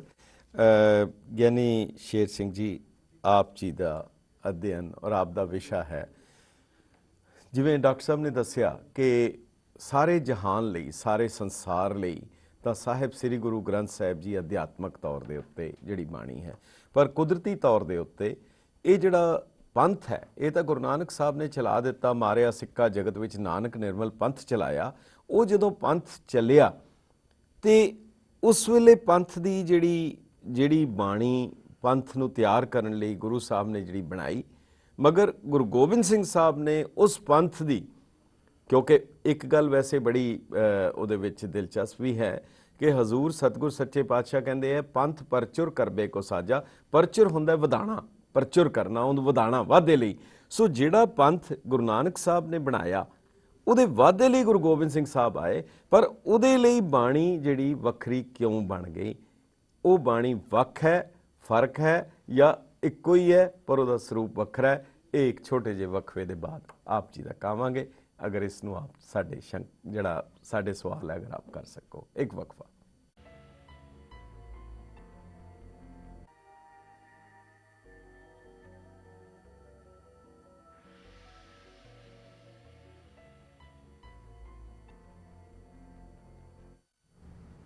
ਗੈਟ ਪੰਜਾਬੀ ਦੇ ਦਾਨਸ਼ਵਰ ਦਰਸ਼ਕਾਂ ਤੇ ਸੁਚੇਤ ਸਰੋਤਾ ਜਨਾਂ ਦਾ ਵਕਫੇ ਦੇ ਬਾਅਦ ਨਿੱਘਾ ਸਵਾਗਤ ਹੈ। ਆਪ ਦੇਖ ਰਹੇ ਹੋ ਕਿ ਕਿਤਨੇ ਗੰਭੀਰ ਔਰ ਮਹਿੰਗੇ ਵਿਸ਼ੇ ਨੂੰ ਕਿਤਨੀ ਸਹਿਜਤਾ ਦੇ ਨਾਲ ਵਿਆਖਿਆ ਕੀਤੀ ਜਾ ਰਹੀ ਹੈ, ਔਰ ਇਸ ਦਾ ਮਕਸਦ ਵੀ ਇਹੀ ਹੈ ਕਿ ਜੇ ਸਾਡੇ ਅੰਦਰ ਗੁਰੂ ਦੀ ਬਾਣੀ ਪ੍ਰਤੀ, ਗੁਰੂ ਦੀ ਬਾਣੀ ਦੇ ਰਾਹੀਂ ਗੁਰੂ ਤੱਕ ਅਸੀਂ ਪਹੁੰਚ ਸਕੀਏ, ਉਹ ਸਾਡੇ ਅੰਦਰ ਜਿਗਿਆਸਾ ਪੈਦਾ ਹੋ ਸਕੇ, ਉਹਦੇ ਲਈ ਇਹ ਇੱਕ ਯਾਦਗਾਰੀ ਪ੍ਰੋਗਰਾਮ ਅਸੀਂ ਆਪ ਤੱਕ ਪੇਸ਼ ਕਰ ਰਹੇ ਹਾਂ। ਸੋ ਗਿਆਨੀ ਜੀ, ਆਪ ਜੀ ਨੂੰ ਬੇਨਤੀ ਕੀਤੀ ਸੀ ਕਿ ਪੰਥ ਗੁਰੂ ਨਾਨਕ ਸਾਹਿਬ ਨੇ ਸਾਜਿਆ, ਉਹਨਾਂ ਨੇ ਸੰਗਤਾਂ ਬਣਾਈਆਂ। ਗੁਰੂ ਗੋਬਿੰਦ ਸਿੰਘ ਸਾਹਿਬ ਨੇ ਉਸ ਪੰਥ ਨੂੰ ਪਰਚੁਰ ਕਰਨ ਲਈ ਪੰਥ ਪਰਚੁਰ ਕਰਵੇ ਕੋ ਸਾਜਾ ਗੁਰਸੰਗਤ ਕੀਨੀ ਖਾਲਸਾ ਭਾਈ ਨੰਦ ਲਾਲ ਜੀ ਨੇ ਵੀ ਲਿਖਿਆ। ਸੋ ਪਰ ਇਹ ਜਿਹੜੀ ਬਾਣੀ ਦੋਨਾਂ 'ਚ ਫਰਕ ਕਿਉਂ ਸੀ, ਇਹਦੀ ਕੀ ਲੋੜ ਪੈ ਗਈ ਕਿ ਉਹ ਬਾਣੀ ਜਿਹੜੀ ਪਹਿਲਾਂ ਸੀ ਇਹਦੇ ਵਿੱਚ ਗੁਰੂ ਸਾਹਿਬ ਨੇ ਆਪਣੀ ਬਾਣੀ ਪਾਈ, ਕਿ ਦੋਨਾਂ ਦੀ ਤਾਸੀਰ ਵਿੱਚ ਕੋਈ ਫਰਕ ਸੀ ਜਾਂ ਉਹਦਾ ਨਿਸ਼ਾਨਾ ਫਰਕ ਸੀ, ਜਾਂ ਉਸ ਨੂੰ ਕਿਵੇਂ ਅਸੀਂ ਵੇਖ ਸਕਦੇ? ਜਿੱਥੋਂ ਤੱਕ ਗੁਰੂ ਨਾਨਕ ਸਾਹਿਬ ਜੀ ਦੇ ਸਿਧਾਂਤ ਦੀ ਗੱਲ ਹੈ ਜੀ, ਸੱਚੇ ਪਾਤਸ਼ਾਹ ਜੀ ਨੇ 3 ਸੂਤਰੀ ਪ੍ਰੋਗਰਾਮ ਜੋ ਸੰਸਾਰ ਨੂੰ ਦਿੱਤਾ ਹੈ, ਨਾਮ ਜਪੋ, ਕਿਰਤ ਕਰੋ, ਵੰਡ ਕੇ ਛਕੋ। ਜੀ, ਜਿਹੜਾ ਨਾਮ ਜਪਣ ਦਾ ਸਿਧਾਂਤ ਹੈ ਉਹ ਮਾਨਵ ਕਲਿਆਣਕਾਰੀ ਸਾਰਿਆਂ ਦੀ ਆਤਮਾ ਦੇ ਉਧਾਰ ਲਈ ਬਹੁਤ ਜ਼ਰੂਰੀ ਹੈ। ਜਿਹੜੇ ਕੰਮ ਲਈ ਅਸੀਂ ਸੰਸਾਰ ਤੇ ਆਏ ਹਾਂ ਤੇ ਉਹ ਸੱਚੇ ਪਾਤਸ਼ਾਹ ਕਹਿੰਦੇ ਅਵਰ ਕਾਜ ਤੇਰੇ ਕਿਤੇ ਨਕਾਮ ਮਿਲ ਸਾਧ ਸੰਗਤ ਭਜ ਕੇਵਲ ਨਾਮ। ਜੀ, ਉਹ ਸ਼੍ਰੋਮਣੀ ਸਿਧਾਂਤ ਹੈ ਜਿਹੜਾ ਸ੍ਰੀ ਗੁਰੂ ਗ੍ਰੰਥ ਸਾਹਿਬ ਜੀ ਦੀ ਬਾਣੀ 'ਚ ਉਜਾਗਰ ਹੁੰਦਾ ਹੈ। ਔਰ ਫਿਰ ਸਤਿਗੁਰੂ ਜੀ ਨੇ ਜਿਹੜਾ ਕਿਰਤ ਕਰਨ ਦਾ ਤੇ ਵੰਡ ਕੇ ਛਕਣ ਦਾ ਸਿਧਾਂਤ ਦਿੱਤਾ, ਉਹ ਸਮਾਜਿਕ ਤੌਰ ਤੇ ਸਾਡਾ ਬੈਲੈਂਸ ਬਣਾਉਣ ਵਾਸਤੇ ਬਹੁਤ ਜ਼ਰੂਰੀ ਸੀ। ਜੀ, ਔਰ ਜੋ ਸੰਸਾਰ ਦੇ ਵਿੱਚ ਜੀਵਨ ਨੇ ਜੀਣਾ ਹੈ, ਉਹਨੂੰ ਰੋਟੀ ਕੱਪੜੇ ਮਕਾਨ ਦੀਆਂ ਜਿਹੜੀਆਂ ਲੋੜਾਂ ਹਨ, ਉਹਦੇ ਲਈ ਵੀ ਸੱਚੇ ਪਾਤਸ਼ਾਹ ਨੇ ਕਿਰਤ ਕਰਨ ਦਾ ਸਿਧਾਂਤ ਆਪ ਵੀ ਗੁਰੂ ਨਾਨਕ ਸਾਹਿਬ ਜੀ ਨੇ ਅਪਣਾਇਆ ਤੇ ਅੱਗੇ ਗੁਰੂ ਸਾਹਿਬਾਨ ਨੇ ਵੀ ਉਹਦੇ ਉੱਤੇ ਪਹਿਰਾ ਦਿੱਤਾ। ਨਗਰ ਵਸਾਏ ਸ੍ਰੀ ਕਰਤਾਰਪੁਰ ਸਾਹਿਬ, ਖੰਡੂਰ ਸਾਹਿਬ, ਗੋਂਦਵਾਲ ਸਾਹਿਬ। ਤੇ ਅਸੀਂ ਇਤਿਹਾਸ 'ਚ ਪੜ੍ਹਦੇ ਹਾਂ ਵੀ ਜਦੋਂ ਸ੍ਰੀ ਅੰਮ੍ਰਿਤਸਰ ਵਸਾਇਆ ਤੇ ਗੁਰੂ ਰਾਮਦਾਸ ਜੀ ਨੇ ਉੱਥੇ 52 ਜਾਤੀਆਂ ਦੇ ਲੋਕਾਂ ਨੂੰ ਵਸਾ ਕੇ ਇੱਕ ਸਿਸਟਮ ਤਿਆਰ ਕੀਤਾ ਵੀ ਜਦੋਂ ਗੁਰੂ ਕੇ ਸਿੱਖ ਆਪਸ 'ਚ ਕਾਰ ਵਿਹਾਰ ਵੀ ਕਰ ਸਕਦੇ ਆ, ਕਿਰਤ ਵਿਰਤ ਵੀ ਕਰ ਸਕਦੇ ਆ, ਲੈਣ ਦੇਣ ਵੀ ਕਰ ਸਕਦੇ ਆ। ਤੇ ਇਹਦਾ ਸਾਰਾ ਜੋ ਇੱਕ ਢਾਂਚਾ ਬਣਿਆ ਸਿੱਖੀ ਦਾ। ਜੀ, ਤੇ ਗੁਰੂ ਅਮਰਦਾਸ ਜੀ ਨੇ ਭਾਈ ਪਾਰੋ ਜੀ ਦੇ ਆਖੇ ਲੱਗ ਕੇ ਵਿਸਾਖੀ ਦਾ ਮੇਲਾ ਵੀ ਪਹਿਲਾਂ ਗੋਂਦਵਾਲ ਸਾਹਿਬ ਇਸੇ ਕਰਕੇ ਲਵਾਇਆ ਵੀ ਸਾਡਾ ਸਮਾਜਿਕ ਭਾਈਚਾਰਾ ਕਾਇਮ ਹੋਵੇ, ਅਸੀਂ ਮੇਲਿਆਂ ਤੇ ਇਕੱਠੇ ਹੋਈਏ, ਇੱਕ ਦੂਜੇ ਨਾਲ ਵਿਚਾਰ ਵਟਾਂਦਰਾ ਕਰੀਏ। ਸਮਾਜਿਕ ਭਾਈਚਾਰੇ ਦੀ ਕਾਇਮੀ ਬਹੁਤ ਜ਼ਰੂਰੀ ਸੀ। ਉਸ ਸਿਧਾਂਤ ਨੂੰ ਜੋ ਨਾਮ ਜਪਣ ਵਾਲਾ ਸ਼੍ਰੋਮਣੀ ਸਿਧਾਂਤ ਸੀ ਉਹਨੂੰ ਚਲਾਉਣ ਵਾਸਤੇ, ਕਿਰਤ ਕਰਨ ਵਾਸਤੇ ਤੇ ਵੰਡ ਕੇ ਛਕਣ ਵਾਸਤੇ। ਸੋ 10 ਪਾਤਸ਼ਾਹੀਆਂ ਮਹਾਰਾਜ ਜੀ ਨੇ ਗੁਰੂ ਨਾਨਕ ਸਾਹਿਬ ਦੀ ਜੋਤ 10 ਜਾਮਿਆਂ 'ਚ ਵਰਤੀ, ਇਸੇ ਗੱਲ ਦਾ ਪਹਿਰਾ ਦਿੱਤਾ। ਔਰ ਜਿਹੜੀਆਂ ਜਿਹੜੀਆਂ ਚੀਜ਼ਾਂ ਦੀ ਲੋੜ ਪੈਂਦੀ ਰਹੀ, ਲੰਗਰ ਦੀ ਸੰਸਥਾ ਚਲਾਈ, ਇਸੇ ਤਰ੍ਹਾਂ ਵਿੱਦਿਆ ਦੇ ਪ੍ਰਚਾਰ ਲਈ ਉਦਮ ਕੀਤੇ ਔਰ ਗੁਰੂ ਸਾਹਿਬ ਨੇ ਨਗਰ ਵਸਾਏ। ਜਦੋਂ ਇਹ ਸਾਰਾ ਢਾਂਚਾ ਬਣ ਗਿਆ ਤੇ ਫਿਰ ਉਹਨਾਂ ਨੂੰ ਜਿਹੜੀਆਂ ਦਿੱਕਤਾਂ ਹੋਈਆਂ ਸਾਹਮਣੇ ਸਮਾਜ ਦੇ ਉੱਤੇ, ਜਿਵੇਂ ਪੰਚਮ ਪਾਤਸ਼ਾਹ ਜੀ ਨੂੰ ਸ਼ਹੀਦ ਕੀਤਾ ਗਿਆ, 9ਵੇਂ ਪਾਤਸ਼ਾਹ ਜੀ ਨੂੰ ਸ਼ਹੀਦ ਕੀਤਾ ਗਿਆ, ਉਹ ਜਿਹੜਾ ਵੀ ਗੁਰੂ ਨਾਨਕ ਸਾਹਿਬ ਜੀ ਦਾ ਮਹਾਨ ਵਿਰਸਾ ਸੀ ਗੁਰਮਤਿ ਦਾ, ਉਹਦੀ ਰਾਖੀ ਵਾਸਤੇ ਗੁਰੂ 10ਵੇਂ ਪਾਤਸ਼ਾਹ ਮਹਾਰਾਜ ਨੇ ਜੋ ਖਾਲਸੇ ਪੰਥ ਦੀ ਇੱਕ ਨਿਰੋਲ ਫੌਜ ਤਿਆਰ ਕੀਤੀ। ਸੱਚੇ ਪਾਤਸ਼ਾਹ ਨੇ ਨਿਰਮਲ ਪੰਥ ਚਲਾਇਆ ਸੀ ਤੇ ਮਾਰਿਆ ਸਿੱਕਾ ਜਗਤ ਵਿੱਚ, ਨਾਨਕ ਨਿਰਮਲ ਪੰਥ ਚਲਾਇਆ। ਉਸੇ ਨਿਰਮਲ ਪੰਥ ਨੂੰ ਖਾਲਸਾ ਪੰਥ ਦਾ ਸਰੂਪ ਦੇ ਕੇ ਸੰਪੂਰਨ ਕਰ ਦਿੱਤਾ। ਔਰ ਸੰਪੂਰਨਤਾ ਦੇ ਵੇਲੇ ਸੱਚੇ ਪਾਤਸ਼ਾਹ ਜੀ ਨੇ ਸਾਡੀ ਮਰਿਆਦਾ ਵੀ ਕਾਇਮ ਕੀਤੀ, ਨਿਯਮ ਕਾਇਮ ਕੀਤੇ, ਰਹਿਤ ਦਿੱਤੀ, ਅੰਮ੍ਰਿਤ ਦੀਆਂ ਦਾਤਾਂ ਦਿੱਤੀਆਂ। ਔਰ ਉਹਦੇ ਵਿੱਚ ਜਿਹੜੀ ਉਸ ਵੇਲੇ ਬਹੁਤ ਜ਼ਰੂਰੀ ਲੋੜ ਹੈ, ਅੱਜ ਵੀ ਉਹ ਲੋੜ ਹੈ ਤੇ ਸਦਾ ਰਹਿਣੀ ਹੈ, ਉਹ ਸੈਲਫ ਡਿਫੈਂਸ ਦੀ ਹੈ। ਆਪਣੇ ਧਰਮ ਦੀ, ਆਪਣੇ ਸਮਾਜ ਦੀ, ਆਪਣੇ ਸਰੀਰ ਦੀ ਰੱਖਿਆ ਲਈ ਨਾਲ ਨਾਲ ਵੀਰਤਾ ਦੀ, ਸੂਰਬੀਰ ਬਹਾਦਰੀ ਦੀ ਵੀ ਲੋੜ ਹੁੰਦੀ ਹੈ। ਸੋ ਸੱਚੇ ਪਾਤਸ਼ਾਹ ਨੇ ਜੋ 6ਵੇਂ ਜਾਮੇ 'ਚ ਮੀਰੀ ਪੀਰੀ ਦੀਆਂ ਤੇਗਾਂ ਧਾਰਨ ਕੀਤੀਆਂ, ਉਹ ਸਿਧਾਂਤ ਨਵਾਂ, ਜਿਵੇਂ ਭਾਈ ਸੰਤੋਖ ਸਿੰਘ ਜੀ ਨੇ ਸੂਰਜ ਪ੍ਰਕਾਸ਼ ਵੀ ਲਿਖਿਆ ਵੀ ਗੁਰੂ ਅਰਜਨ ਦੇਵ ਜੀ ਪੰਚਮ ਪਾਤਸ਼ਾਹ ਜੀ ਮਹਾਰਾਜ ਨੇ ਸ਼ਹੀਦ ਹੋਣ ਸਮੇਂ ਆਪਣੇ ਨਾਲ ਦੇ ਸਿੱਖਾਂ ਨੂੰ ਸੁਨੇਹਾ ਦੇ ਕੇ ਸ੍ਰੀ ਅੰਮ੍ਰਿਤਸਰ ਭੇਜਿਆ ਸੀ ਕਿ ਪਿਛਲੀਆਂ ਜੋ ਰੀਤੀ ਮਰਿਆਦਾ ਗੁਰੂ ਘਰ ਦੀਆਂ ਨੇ, ਲੰਗਰ ਚਲਾਉਣਾ, ਨਾਮ ਜਪਣਾ, ਕਿਰਤ ਕਰਨੀ, ਉਹ ਸਾਰੀਆਂ ਬਰਕਰਾਰ ਰੱਖਣੀਆਂ ਨੇ। ਕੋਈ ਵੀ ਮਰਿਆਦਾ ਪਿਛਲੀ ਬਦਲਣੀ ਨਹੀਂ, ਖਤਮ ਨਹੀਂ ਕਰਨੀ। ਪਰ ਨਵੀਂ ਰੀਤ, ਇੱਕ ਨਈ ਰੀਤ, ਇੱਕ ਰਣ ਕੀ ਕੀਜੈ, ਇੱਕ ਨਵਾਂ ਕੰਮ ਜਿਹੜਾ ਹੈ ਉਹ ਧਰਮ ਯੁੱਧ ਦੇ ਵਾਸਤੇ ਫੌਜ ਨੂੰ ਤਿਆਰ ਕੀਤਾ ਜਾਵੇ। ਸੋ 6ਵੇਂ ਜਾਮੇ 'ਚ ਗੁਰੂ ਸਾਹਿਬ ਨੇ ਜਿਹੜੀ ਮਰਿਆਦਾ ਮੀਰੀ ਪੀਰੀ ਦੇ ਸਿਧਾਂਤ ਦੀ ਆਰੰਭ ਕੀਤੀ, ਉਹਦਾ ਸੰਪੂਰਨ ਰੂਪ ਸੱਚੇ ਪਾਤਸ਼ਾਹ ਕਲਗੀਧਰ ਜੀ ਦੇ ਸਮੇਂ ਆ ਕੇ ਹੋਇਆ। ਔਰ ਕਲਗੀਧਰ ਜੀ ਨੇ ਖਾਲਸਾ ਸਾਜ ਕੇ ਉਹਦੇ ਵਿੱਚ ਜਿਹੜਾ ਵੀਰਤਾ ਦਾ ਸੰਚਾਰ ਸੀ ਸਦਾ ਲਈ ਕਾਇਮ ਰਵੇ, ਭਗਤੀ ਵੀ ਨਾਲ ਚੱਲੇ ਔਰ ਸ਼ਕਤੀ ਵੀ ਨਾਲ, ਸਿਧਾਂਤਕ ਰੂਪ ਤੇ ਲਿਖਤੀ ਰੂਪ 'ਚ ਸਾਂਭੀ ਰਵੇ। ਮਹਾਰਾਜ ਜੀ ਨੇ ਆਪਣੀ ਵੀਰ ਰਸ ਵਾਲੀ ਬਾਣੀ, ਤੇਜ ਤੇਜ ਜੋ ਚੰਡੀ ਬਾਣੀ, ਸ੍ਰੀ ਮੁਖ ਅੰਮ੍ਰਿਤ ਮੱਧ ਬਖਾਣੀ। ਭਾਈ ਰਤਨ ਸਿੰਘ ਜੀ ਜੋ ਭਾਈ ਮਤਾਬ ਸਿੰਘ ਜੀ ਸ਼ਹੀਦ ਦੇ ਪੋਤਰੇ ਸਨ, ਜਿਨ੍ਹਾਂ ਨੇ ਆਪਣਾ ਪਰਿਵਾਰ ਹੀ ਗੁਰੂ ਖਾਲਸੇ ਦੀ ਸ਼ਾਨ ਲਈ ਵਾਰ ਦਿੱਤਾ, ਉਹਨਾਂ ਸ਼ਹੀਦਾਂ ਨੇ ਗੱਲ ਲਿਖੀ ਪੰਥ ਪ੍ਰਕਾਸ਼ ਭਾਈ ਰਤਨ ਸਿੰਘ ਜੀ ਨੇ ਕਿ ਗੁਰੂ ਕਲਗੀਧਰ ਜੀ ਨੇ ਆਪਣੀ ਬਾਣੀ ਇਸ ਕਰਕੇ ਪੜ੍ਹੀ ਵੀ ਖਾਲਸਾ ਜਿੱਥੇ ਭਗਤੀ ਵਾਲਾ ਹੈ ਉੱਥੇ ਸ਼ਕਤੀ ਵਾਲਾ ਵੀ ਹੋਵੇ, ਸ਼ਾਂਤੀ ਵਾਲਾ ਉੱਥੇ ਨਾਲ ਕ੍ਰਾਂਤੀ ਵਾਲਾ ਹੋਵੇ। ਉਹ ਜਿਹੜਾ ਗੁਰੂ ਪਾਤਸ਼ਾਹ ਦਾ ਵਿਰਸਾ ਹੈ ਗੁਰੂ ਨਾਨਕ ਸਾਹਿਬ ਦਾ, ਉਹਦੀ ਰੱਖਿਆ ਕੀਤੀ ਜਾਵੇ। ਠੀਕ ਹੈ, ਬਹੁਤ ਬਹੁਤ ਧੰਨਵਾਦ। ਮੈਂ ਹੁਣ ਗੁਰਿੰਦਰ ਮਾਨ ਜੀ ਨੂੰ ਇੱਕ ਬੇਨਤੀ ਕਰਾਂਗਾ। ਗੁਰਿੰਦਰ ਮਾਨ ਜੀ, ਅਸੀਂ ਵੇਖ ਰਹੇ ਹਾਂ ਕਿ ਕਮਾਲ ਦੀ ਗੱਲ ਹੈ ਕਿ ਗੁਰੂ ਨਾਨਕ ਪਾਤਸ਼ਾਹ ਉਹਨਾਂ ਨੇ ਬਿਲਕੁਲ ਸਧਾਰਨ ਤੌਰ ਦੇ ਉੱਤੇ ਗਰੀਬੀ ਦੇ ਵਿੱਚ ਕਹਿ ਲਓ, ਕੋਈ ਉਸ ਤਰ੍ਹਾਂ ਦਾ ਲਾਓ ਲਸ਼ਕਰ ਨਹੀਂ, ਕੋਈ ਫੌਜਾਂ ਨਹੀਂ, ਕੋਈ ਨਾਲ ਕੋਈ ਤਖਤ ਨਹੀਂ, ਪਰ ਕਿਤਨੀ ਹੈਰਾਨੀ ਦੀ ਗੱਲ ਹੈ ਕਿ ਜਿਹੜੇ ਆਮ ਤੌਰ ਦੇ ਉੱਤੇ ਉਸਤਤ ਕਰਨ ਵਾਲੇ ਰਾਜਿਆਂ ਦੇ ਮਹਾਰਾਜਿਆਂ ਦੇ ਹੁੰਦੇ ਸੀ, ਪਰ ਇਹ ਕਿਤਨੀ ਕਮਾਲ ਦੀ ਗੱਲ ਹੈ ਕਿ ਗੁਰੂ ਸਾਹਿਬਾਨ ਜਿਨ੍ਹਾਂ ਕੋਲ ਕੋਈ ਦੁਨਿਆਵੀ ਜਿਹਨੂੰ ਪੋਲੀਟੀਕਲ ਪਾਵਰ ਹੈ, ਰਾਜਨੀਤਿਕ ਤਾਕਤ ਨਾ ਹੁੰਦਿਆਂ ਅਧਿਆਤਮਕ ਤਾਕਤ ਰੂਹਾਨੀਅਤ ਸੀ, ਪਰ ਕਿਤਨਾ ਲਿਟਰੇਚਰ, ਕੋਈ ਮਹਿਮਾ ਪ੍ਰਕਾਸ਼ ਲਿਖ ਦਿੱਤੇ, ਹੋਰ ਕਿੰਨਾ ਲਿਟਰੇਚਰ ਜਿਹੜਾ ਹੈਗਾ, ਸਾਖੀਆਂ ਲਿਖ ਦਿੱਤੀਆਂ, ਵੱਖ-ਵੱਖ ਕਵੀਆਂ ਨੇ, ਲੇਖਕਾਂ ਨੇ ਗੁਰੂ ਸਾਹਿਬ ਦੇ ਬਾਰੇ ਇੰਨਾ ਕੁਝ ਲਿਖ ਦਿੱਤਾ। ਇਹ ਤਾਂ ਖੈਰ ਡਾਕਟਰ ਸਾਹਿਬ ਦੱਸਣਗੇ ਕਿ ਉਹ ਕਿਉਂ ਲਿਖਿਆ, ਆਖਰ ਉਹਨਾਂ ਨੇ ਕਿਹੜੀ ਚੀਜ਼ ਦੇਖੀ, ਕਿਉਂਕਿ ਉਹਨਾਂ ਕੋਲ ਦੁਨਿਆਵੀ ਤੌਰ ਦੇ ਉੱਤੇ ਤੇ ਕੁਝ ਨਹੀਂ ਸੀ ਮਿਲਣਾ। ਪਰ ਤੁਸੀਂ ਇਹ ਦੱਸੋ ਕਿ ਕੀ ਅੰਗਰੇਜ਼ਾਂ ਨੇ ਵੀ, ਕਿਉਂਕਿ ਉਹਨਾਂ ਨੇ ਸਿੱਖ ਇਤਿਹਾਸ ਨੂੰ ਬੜੀ ਪੂਰੀ ਤਰ੍ਹਾਂ ਵਾਚਿਆ, ਬਹੁਤ ਦੇਖਿਆ, ਕੀ ਉਹਨਾਂ ਨੇ ਗੁਰੂ ਗ੍ਰੰਥ ਸਾਹਿਬ ਦੇ ਬਾਰੇ ਤਾਂ ਬਹੁਤ ਕੁਝ ਲਿਖਿਆ, ਬਹੁਤ ਕੁਝ ਦੇਖਿਆ, ਉਹਨਾਂ ਨੇ ਉਹਦਾ ਤਰਜਮਾ ਵੀ ਕਰਨ ਦੀ ਕੋਸ਼ਿਸ਼ ਕੀਤੀ, ਪਰ ਅੰਗਰੇਜ਼ਾਂ ਨੇ ਗੁਰੂ ਗੋਬਿੰਦ ਸਿੰਘ ਸਾਹਿਬ ਦੀ ਬਾਣੀ ਨੂੰ ਵੀ ਧਿਆਨ ਦਿੱਤਾ, ਉਹਦੇ ਤੇ ਵੀ ਉਹਨਾਂ ਨੇ ਕੋਈ ਤਰਜਮਾ ਕਰਨ ਦੀ ਜਾਂ ਕਰਵਾਉਣ ਦੀ ਕੋਸ਼ਿਸ਼ ਕੀਤੀ। ਉਹਦੇ ਲਈ ਕੀ ਤੁਹਾਡੇ ਕੋਲ ਇਨਫੋਰਮੇਸ਼ਨ? ਹਾਂਜੀ, ਤਾਂ ਇੰਨੀ ਗੱਲ ਸੀਗੀ ਜਿੱਦਾਂ ਬ੍ਰਿਟਿਸ਼ ਜਦੋਂ ਆਏ ਸੀਗੇ ਧਰਤੀ ਤੇ ਇੰਡੀਆ ਦੇ ਵਿੱਚ, ਸਾਨੂੰ ਐਕਸਪਲੇਨ ਕਰਨਾ ਚਾਹੀਦਾ ਡਿਫਰੈਂਟ ਲੈਵਲ ਵੀ ਹੁੰਦੇ ਸੀਗੇ। ਪਹਿਲਾਂ ਈਸਟ ਇੰਡੀਆ ਕੰਪਨੀ ਜਿਹੜੀ ਆਈ ਸੀਗੀ, ਉਹਨਾਂ ਨੇ ਜਿੱਦਾਂ, ਉਹ ਤਾਂ ਟ੍ਰੇਡ ਵਾਸਤੇ ਆਈ ਸੀਗੀ, ਉਹਨਾਂ ਨੇ ਜਿੱਦਾਂ ਰਿਸੋਰਸਿਸ ਕੱਢਣੇ ਸੀਗੇ, ਮਿਨਰਲਸ ਕੱਢਣੇ ਸੀਗੇ। ਉੱਦਾਂ later on eastern India the company ਤੋਂ ਮਗਰੋਂ ਫਿਰ ਮਿਸ਼ਨਰੀ ਵੀ ਆਏ ਸੀਗੇ, ਕ੍ਰਿਸਚੀਅਨ ਮਿਸ਼ਨਰੀ ਜਿਸ ਕਹਿ ਦੋ, ਫਿਰ ਉਹ ਤੋਂ ਮਗਰੋਂ ਫਿਰ ਟਰੈਵਲਰਸ ਵੀ ਆ ਗਏ ਸੀਗੇ, ਫਿਰ ਰਾਈਟਰਸ ਵੀ ਆ ਗਏ ਸੀਗੇ ਉਹ ਤੋਂ ਮਗਰੋਂ। ਤਾਂ 3-4 ਡਿਸਕ੍ਰਿਪਸ਼ਨ ਜਾਏ ਸਾਨੂੰ ਮਿਲ ਜਾਂਦੇ ਆ ਬ੍ਰਿਟਿਸ਼। ਆਪਾਂ ਇੱਕ ਨਹੀਂ ਕਹਿ ਸਕਦੇ ਬ੍ਰਿਟਿਸ਼ ਹੀ, ਬਸ ਸਾਨੂੰ ਡਿਫਾਈਨ ਕਰਨਾ ਪੈਂਦਾ ਆ ਕੌਣ ਬ੍ਰਿਟਿਸ਼ ਸੀਗੇ, ਕਿੱਦਾਂ ਲਿਖਦੇ ਸੀਗੇ, ਕਿਹੜੇ ਪੋਜੀਸ਼ਨ ਤੋਂ ਵੀ ਲਿਖਦੇ ਵੀ ਸੀਗੇ। ਤਾਂ ਮੁੱਢ ਤੋਂ ਜਿੱਦਾਂ ਬੈਸਟ ਡਿਸਕ੍ਰਿਪਸ਼ਨ ਜਿਹੜੀ ਸਾਡੀ ਹੈਗੀ ਆ ਜਦੋਂ ਬ੍ਰਿਟਿਸ਼ ਆਣੇ ਦੀ ਹੈਗੀ ਆ ਮੈਲਕਮ ਦੀ ਜੀ, ਉਹ ਸ਼ੁਰੂ ਹੁੰਦੀ ਆ ਜਿੱਦਾਂ 19th ਸੈਂਚੁਰੀ ਤੋਂ ਸ਼ੁਰੂ ਹੁੰਦੀ ਆ।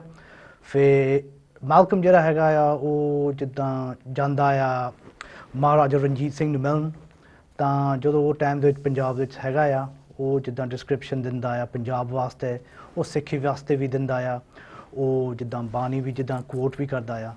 ਉਹਦੇ ਵਿੱਚ ਉਹ ਦੱਸਦਾ ਆ ਜਿੱਦਾਂ ਉਹ ਸ੍ਰੀ ਅਕਾਲ ਤਖਤ ਸਾਹਿਬ ਵਾਸਤੇ ਜਦੋਂ ਗਿਆ ਸੀਗਾ ਦੇਖਣ, ਮਰਿਆਦਾ ਦੇਖਣ, ਉੱਥੇ ਕੀ ਹੁੰਦਾ ਸੀਗਾ ਜੀ, ਉਹ ਦੱਸਦਾ ਆ ਉੱਥੇ ਅਕਾਲੀਆਂ ਦਾ ਰੂਲ ਕਿੱਦਾਂ, ਰਾਜ ਕਿੱਦਾਂ ਹੁੰਦਾ ਸੀਗਾ ਅਕਾਲੀਆਂ ਦਾ। ਅਕਾਲੀਆਂ ਦਾ ਮੈਂ ਅਕਾਲੀ ਨਿਹੰਗ ਸਿੰਘ ਵਾਸਤੇ, ਹਾਂ ਅਕਾਲੀ ਨਿਹੰਗ ਸਿੰਘ ਵਾਸਤੇ। ਤਾਂ ਉੱਥੇ ਉਹ ਡਿਸਕ੍ਰਿਪਸ਼ਨ ਦੇ ਵਿੱਚ ਪਹਿਲਾਂ ਦੱਸਦਾ ਆ, ਉਹ ਉਹਨਾਂ ਨੂੰ ਉੱਥੇ ਪ੍ਰਕਾਸ਼ ਕਰਦੇ ਹੁੰਦੇ ਸੀਗੇ ਗੁਰੂ ਗ੍ਰੰਥ ਸਾਹਿਬ ਮਹਾਰਾਜ ਵਾਸਤੇ, ਨਾ ਸ੍ਰੀ ਦਸ ਗ੍ਰੰਥ ਸਾਹਿਬ ਵਾਸਤੇ ਵੀ।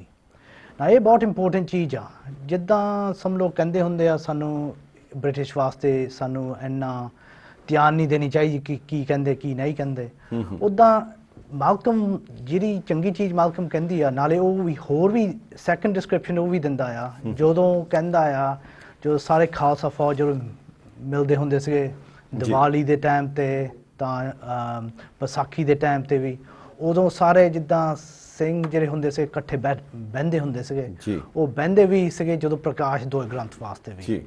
ਤਾਂ ਇਹ ਗੱਲ ਹੈਗੀ ਆ। ਤਾਂ ਸਭ ਲੋਕ ਕਹਿੰਦੇ ਆ ਮੈਲਕਮ ਐਕੂਰੇਟ ਨਹੀਂ ਹੋ ਸਕਦਾ ਜੀ। ਉੱਦਾਂ ਜੇ ਆਪਾਂ ਇਤਿਹਾਸ ਵੀ ਦੇਖੋ, ਸਾਨੂੰ ਪਤਾ ਅਕਾਲੀ ਫੂਲਾ ਸਿੰਘ ਦਾ ਟਾਈਮ ਸੀਗਾ ਜੀ, ਨਿਹੰਗ ਸਿੰਘਾਂ ਦਾ ਪਹਿਲਾਂ ਜਿੱਦਾਂ ਪਰਿਵਾਰ ਹੈਗਾ, ਜਿੱਦਾਂ ਉਹਨਾਂ ਦਾ ਸਿਚੁਏਸ਼ਨ ਪਹਿਲਾਂ ਉਹਨਾਂ ਦਾ ਉਦੋਂ ਤੋਂ ਹੀ ਆ ਗੁਰਦੁਆਰੇ ਦਾ ਰੈਸਟੋਰੇਸ਼ਨ ਠੀਕ ਕਰਨ ਨੂੰ ਮਰਿਆਦਾ ਵਾਸਤੇ।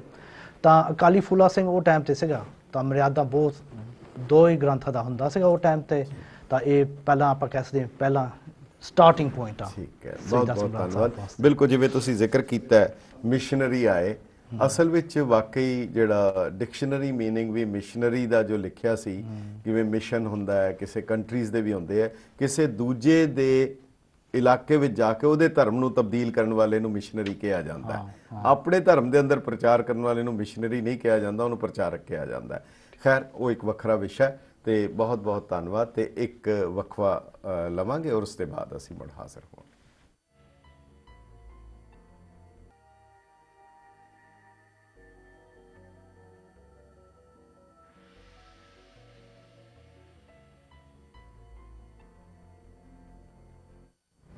ਗੈਟ ਪੰਜਾਬੀ ਦੇ ਦਾਨਸ਼ਵਰ ਦਰਸ਼ਕਾਂ ਦਾ ਵਕਫੇ ਦੇ ਬਾਅਦ ਨਿੱਘਾ ਸਵਾਗਤ ਹੈ।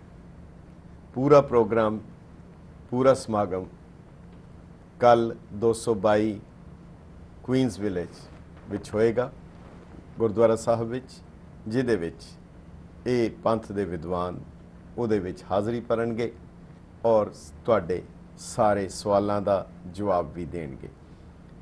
ਜੇਕਰ ਤੁਹਾਡੇ ਕੋਲ ਕੋਈ ਸਵਾਲ ਹੋਣ, ਤੁਸੀਂ ਸਾਨੂੰ ਈਮੇਲ ਵੀ ਕਰ ਸਕਦੇ ਹੋ lamba@getpunjabi.tv ਦੇ ਉੱਤੇ, ਤਾਂ ਕਿ ਉਹ ਸਵਾਲ ਵੀ ਅਤੇ ਹੋਰ ਵੀ ਜੋ ਹੋਣ ਅਸੀਂ ਉਹ ਸਾਰਿਆਂ ਬਾਰੇ ਜਾਣਕਾਰੀ ਹਾਸਲ ਕਰ ਸਕੀਏ। ਜਿਵੇਂ ਪਹਿਲੇ ਮਰਹਲੇ ਦੇ ਵਿੱਚ, ਪਹਿਲੇ ਸੈਗਮੈਂਟ ਵਿੱਚ ਅਸੀਂ ਵੇਖਿਆ ਕਿ ਕਿਵੇਂ ਅੰਮ੍ਰਿਤ ਬਾਣੀ ਸਾਹਿਬ ਸ੍ਰੀ ਗੁਰੂ ਨਾਨਕ ਦੇਵ ਜੀ ਤੋਂ ਲੈ ਕੇ ਗੁਰੂ ਤੇਗ ਬਹਾਦਰ ਸਾਹਿਬ ਤੱਕ ਉਹ ਬਾਣੀ ਜਿਹੜੀ ਸਾਹਿਬ ਸ੍ਰੀ ਗੁਰੂ ਗ੍ਰੰਥ ਸਾਹਿਬ ਜੀ ਵਿੱਚ ਹੈ, ਔਰ ਉਸ ਬਾਣੀ ਦੇ ਵਿੱਚ ਸਾਰੀ ਦੀ ਸਾਰੀ ਬਾਣੀ ਦੇ ਵਿੱਚ ਮੰਗਲ, ਕਿਉਂਕਿ ਆਮ ਤੌਰ ਦੇ ਉੱਤੇ ਇੱਕ ਪਰਿਪਾਟੀ ਹੈ, ਇੱਕ ਸਿਸਟਮ ਹੈ, ਜਿਹੜਾ ਮੰਗਲ ਕੀਤਾ ਜਾਂਦਾ ਹੈ ਉਹ ਆਪਣੇ ਇਸ਼ਟ ਦਾ ਕੀਤਾ ਜਾਂਦਾ ਹੈ, ਆਪਣੇ ਮਾਲਕ ਦਾ ਕੀਤਾ ਜਾਂਦਾ ਹੈ। ਜੇਕਰ ਗੁਰੂ ਸਾਹਿਬ ਨੇ, ਸਾਰੇ ਗੁਰੂ ਸਾਹਿਬ ਨੇ ਕੀਤਾ ਹੈ ਮੰਗਲ, ਤਾਂ ਉਹ ਅਕਾਲ ਪੁਰਖ ਦਾ ਕੀਤਾ ਹੈ, ਨਾ ਭਾਵੇਂ ਜਿਹੜਾ ਮਰਜ਼ੀ ਵਰਤਿਆ। ਭੱਟਾਂ ਨੇ ਗੁਰੂ ਸਾਹਿਬ ਦੀ ਉਸਤਤ ਕੀਤੀ ਹੈ ਜਦੋਂ ਵੀ ਕੀਤੀ ਹੈ, ਜਦੋਂ ਉਹਨਾਂ ਦੀ ਬਾਣੀ ਆਉਂਦੀ ਹੈ। ਪਰ ਸ੍ਰੀ ਦਸਮ ਗ੍ਰੰਥ ਸਾਹਿਬ, ਇਹ ਜੋ ਵੱਡ ਆਕਾਰੀ ਰਚਨਾ ਹੈ, ਇਸ ਦੇ ਵਿੱਚ ਮੰਗਲ ਕਿਸ ਦਾ ਹੈ? ਕਿ ਉਹਦੇ ਵਿੱਚ ਗੁਰੂ ਗੋਬਿੰਦ ਸਿੰਘ ਸਾਹਿਬ ਦੀ ਉਸਤਤ ਹੈ, ਕਿਧਰੇ ਇੱਕ ਲਫ਼ਜ਼ ਵੀ ਗੁਰੂ ਸਾਹਿਬ ਦੀ ਉਸਤਤ ਦਾ ਹੈ, ਜਾਂ ਉਸ ਦੇ ਵਿੱਚ ਸਤੁਤੀ ਕਿਸ ਦੀ ਹੈ, ਆਰਾਧਨਾ ਕਿਸ ਦੀ ਹੈ, ਮੰਗਲ ਕਿਸ ਦਾ ਹੈ? ਕਿਉਂਕਿ ਸਾਡੇ ਕੋਲ ਜਿੰਨੇ ਵੀ ਕਵੀਆਂ ਦੀ, ਗੁਰੂ ਸਾਹਿਬ ਦੇ ਕਵੀਆਂ ਦੀ ਰਚਨਾਵਾਂ ਹਨ ਜਿਹੜੀਆਂ ਮੌਜੂਦ ਹਨ, ਗੁਰੂ ਨਾਨਕ ਦੇਵ ਯੂਨੀਵਰਸਿਟੀ ਔਰ ਪੰਜਾਬੀ ਯੂਨੀਵਰਸਿਟੀ ਨੇ ਕਾਫੀ ਵੱਡੀ ਗਿਣਤੀ ਦੇ ਵਿੱਚ ਗੁਰੂ ਸਾਹਿਬ ਦੇ ਉਹਨਾਂ ਕਵੀਆਂ ਦੀ ਰਚਨਾ ਇਕੱਤਰ ਕਰਕੇ ਛਾਪ ਦਿੱਤੀ ਹੈ। ਪਰ ਉਹਨਾਂ ਵਿੱਚ ਇੱਕ ਚੀਜ਼ ਬੜੀ ਕਮਾਲ ਦੀ ਹੈ, ਹਰ ਰਚਨਾ ਦੇ ਉੱਤੇ ਸਾਹਿਬ ਸ੍ਰੀ ਗੁਰੂ ਗੋਬਿੰਦ ਸਿੰਘ ਜੀ ਮਹਾਰਾਜ ਦਾ ਵੰਦਨਾ ਹੈ, ਉਹਨਾਂ ਦੀ ਆਰਾਧਨਾ ਹੈ। ਹਿੰਦੂ ਗ੍ਰੰਥਾਂ ਦੇ ਵਿੱਚ ਆਰਾਧਨਾ ਸ਼੍ਰੀ ਗਣੇਸ਼ ਦੀ ਹੈ, ਸ਼੍ਰੀ ਗਣੇਸ਼ਾਇਆ ਨਮਾ, ਜਾਂ ਸਰਸਵਤੀ ਦੀ ਵੰਦਨਾ ਹੈ। ਪਰ ਸ੍ਰੀ ਦਸਮ ਗ੍ਰੰਥ ਸਾਹਿਬ ਦੇ ਵਿੱਚ ਦੋ ਸਵਾਲ ਬੜੇ ਮੁੱਢਲੇ, ਉਸ ਦੇ ਵਿੱਚ ਵੰਦਨਾ ਕਿਹਦੀ ਹੈ, ਮੰਗਲ ਕਿਸ ਦਾ ਹੈ, ਔਰ ਕੀ ਪੂਰੇ ਦਸਮ ਗ੍ਰੰਥ ਦੇ ਵਿੱਚ ਕਿਧਰੇ ਵੀ ਗੁਰੂ ਗੋਬਿੰਦ ਸਿੰਘ ਸਾਹਿਬ ਦੀ ਉਸਤਤ ਜਾਂ ਉਹਨਾਂ ਦੀ ਵੰਦਨਾ ਹੈ? ਇਹ ਬੜਾ ਕਿਸੇ ਵੀ ਗ੍ਰੰਥ ਨੂੰ ਵੇਖਣ ਦਾ, ਵਾਚਣ ਦਾ, ਸਮਝਣ ਦਾ ਇਹ ਬੁਨਿਆਦੀ ਨੁਕਤਾ ਹੁੰਦਾ ਹੈ। ਔਰ ਮੇਰਾ ਖਿਆਲ ਹੈ ਇਸ ਦਾ ਜਵਾਬ ਸਾਨੂੰ ਡਾਕਟਰ ਜੋਤ ਸਿੰਘ ਜੀ ਤੋਂ ਬਿਹਤਰ ਕੋਈ ਨਹੀਂ ਦੇ ਸਕੇਗਾ। ਡਾਕਟਰ ਸਾਹਿਬ ਜੀ ਇਹਦੇ ਬਾਰੇ ਤੁਸੀਂ ਕੁਝ ਸਾਨੂੰ ਸਮਝਾ ਸਕੋ। ਇਹ ਦਰਅਸਲ ਬਿਲਕੁਲ ਤੁਹਾਡੀ ਗੱਲ ਸਹੀ ਹੈ ਕਿ ਸ਼੍ਰੀ ਮੁਖਵਾਕ ਪਾਤਸ਼ਾਹੀ 10ਵੀਂ ਤੇ ਆਇਆ ਹੈ, ਲੇਕਿਨ ਮੰਗਲ ਜਿਹੜਾ ਹੈ ਉਹ ਜਾਂ ਤੇ ਪਰਮਾਤਮਾ ਦਾ ਹੀ ਹੈ ਜੀ, ਜਾਂ ਫਿਰ ਪਰਮਾਤਮਾ ਦੇ ਰੂਪ ਵਿੱਚ ਜਿਸ ਚੀਜ਼ ਨੂੰ ਦੇਖਿਆ ਗਿਆ ਹੈ ਜੀ, ਉਹਦਾ ਹੈ। ਜੀ, ਬਚਿੱਤਰ ਨਾਟਕ ਦੀ ਜਿਹੜੀ ਰਚਨਾ ਹੈ ਜੀ, ਉਹਦੇ ਵਿੱਚ ਦਰਅਸਲ ਸਭ ਤੋਂ ਪਹਿਲਾਂ ਜਿਹੜਾ ਉਹਦਾ ਆਰੰਭ ਹੀ ਹੈ, ਜੀ, ਉਹ ਆਰੰਭ ਇਸ ਤਰ੍ਹਾਂ ਹੈ ਕਿ ਨਮਸਕਾਰ ਸ੍ਰੀ ਖੜਗ ਕੋ ਕਰੋ ਸੋ ਹਿਤ ਚਿਤ ਲਾਏ, ਪੂਰਨ ਕਰੋ ਗ੍ਰੰਥੇ ਤੁਮ ਮੋਇ ਕਰੋ ਸਹਾਏ। ਹੁਣ ਇਸ ਬੜੀ ਹੈਰਾਨਗੀ ਦੀ ਗੱਲ ਹੈ ਕਿ ਹਜ਼ਾਰਾਂ ਸਾਲ, ਸੈਂਕੜੇ ਸਾਲ, ਹਜ਼ਾਰਾਂ ਸਾਲ ਦੇ ਇਤਿਹਾਸ ਵਿੱਚ ਭਾਰਤ ਵਿੱਚ ਜਦੋਂ ਵੀ ਕੋਈ ਰਚਨਾ ਵੱਡੀ ਹੋਈ ਹੈ ਜਾਂ ਕਿਸੇ ਨੇ ਕੀਤੀ ਹੈ, ਤੇ ਉਹ ਸਭ ਤੋਂ ਪਹਿਲਾਂ ਸਰਸਵਤੀ ਦੀ ਵੰਦਨਾ ਕਰਦਾ ਹੈ। ਜੀ, ਜੀ ਸਰਸਵਤੀ ਤੋਂ ਬਾਅਦ ਫਿਰ ਉਹ ਰਾਜੇ ਦੀ ਵੰਦਨਾ ਕਰਦਾ ਹੈ। ਰਾਜੇ ਤੋਂ ਬਾਅਦ ਫਿਰ ਉਹ ਦਰਅਸਲ ਆਪਣਾ ਜੇ ਕੋਈ ਹੋਰ ਇਸ਼ਟ ਹੈ, ਉਹ ਵੱਡਾ ਆਦਮੀ ਹੈ, ਉਸ ਦੀ ਵੰਦਨਾ ਕਰਦਾ ਹੈ ਜੀ ਤੇ ਫਿਰ ਉਹ ਗ੍ਰੰਥ ਸ਼ੁਰੂ ਹੁੰਦਾ ਹੈ।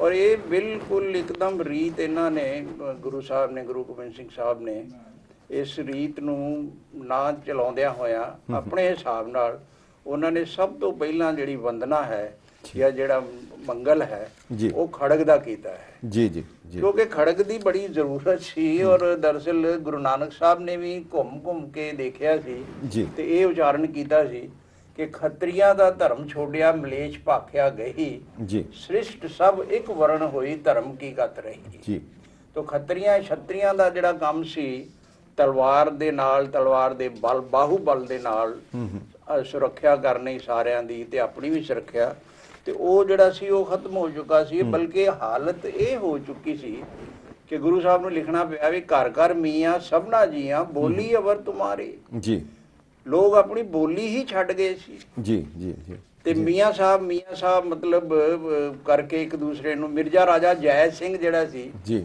ਰਾਜਪੂਤ ਰਾਜਾ, ਉਹਦੇ ਨਾਂ ਦੇ ਨਾਲ ਮਿਰਜ਼ਾ ਮਤਲਬ ਲਫ਼ਜ਼ ਜਿਹੜਾ ਜੁੜਿਆ, ਇਹਦਾ ਮਤਲਬ ਇਹ ਪੂਰੀ ਤਰ੍ਹਾਂ ਇਹ ਲੋਕ ਸਾਰੇ ਸਰੈਂਡਰ ਹੋ ਚੁੱਕੇ ਸਨ। ਜੀ ਔਰ ਇਹਨਾਂ ਸਾਰਿਆਂ ਦਾ ਕਾਰਨ ਇਹੋ ਹੀ ਸੀ ਜੀ ਕਿ ਬ੍ਰਾਹਮਣ ਜਿਹੜਾ ਸੀ ਉਹ ਆਪਣੇ ਹਿਸਾਬ ਨਾਲ ਜਿਹੜਾ ਪੂਜਾ ਪਾਠ ਦਾ ਕੰਮ ਕਰਦਾ ਸੀ।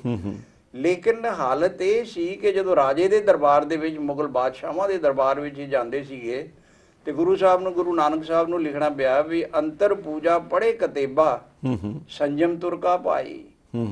ਅੰਤਰ ਤੇ ਰਾਮ ਰਾਮ ਚੱਲ ਰਿਹਾ ਹੈ, ਪੂਜਾ ਚੱਲ ਰਹੀ ਹੈ, ਲੇਕਿਨ ਬਾਦਸ਼ਾਹ ਦੇ ਸਾਹਮਣੇ ਜੋ ਉੱਥੇ ਹੋ ਰਿਹਾ ਹੈ ਉਹ ਮਤਲਬ ਕਤੇਬ ਦਾ, ਜਿਸ ਦਾ ਵੀ ਕੁਰਾਨ ਸ਼ਰੀਫ ਦਾ ਜਾਂ ਹੋਰ ਕਿਸੇ ਦੀ ਵਿਆਖਿਆ, ਉਹ ਫਿਰ ਬਾਹਰੋਂ ਮਤਲਬ ਇੱਕਦਮ ਦਿਖਾਵੇ ਦੇ ਤੌਰ ਤੇ ਉਹਦੇ ਅੱਗੇ ਨਤਮਸਤਕ ਹੋ ਰਹੇ ਹਨ ਤੇ ਅੰਦਰ ਰਾਮ ਰਾਮ ਚੱਲ ਰਹੀ ਹੈ। ਤੇ ਗੁਰੂ ਨਾਨਕ ਦੇਵ ਜੀ ਕਹਿੰਦੇ ਹਨ ਕਿ ਛੋਡੀ ਲੈ ਪਖੰਡਾ, ਇਹ ਡੂਅਲ ਪਰਸਨੈਲਿਟੀ ਦੇ ਨਾਲ ਤੁਸੀਂ ਕਿੰਨਾ ਕੁ ਚਿਰ ਜੀ ਸਕੋਗੇ? ਤੁਸੀਂ ਇਸ ਪਖੰਡ ਨੂੰ ਛੱਡੋ, ਛੋਡੀ ਲੈ ਪਖੰਡਾ ਨਾਮ ਲਈਏ ਜਾਏ ਤਰਨ ਦਾ।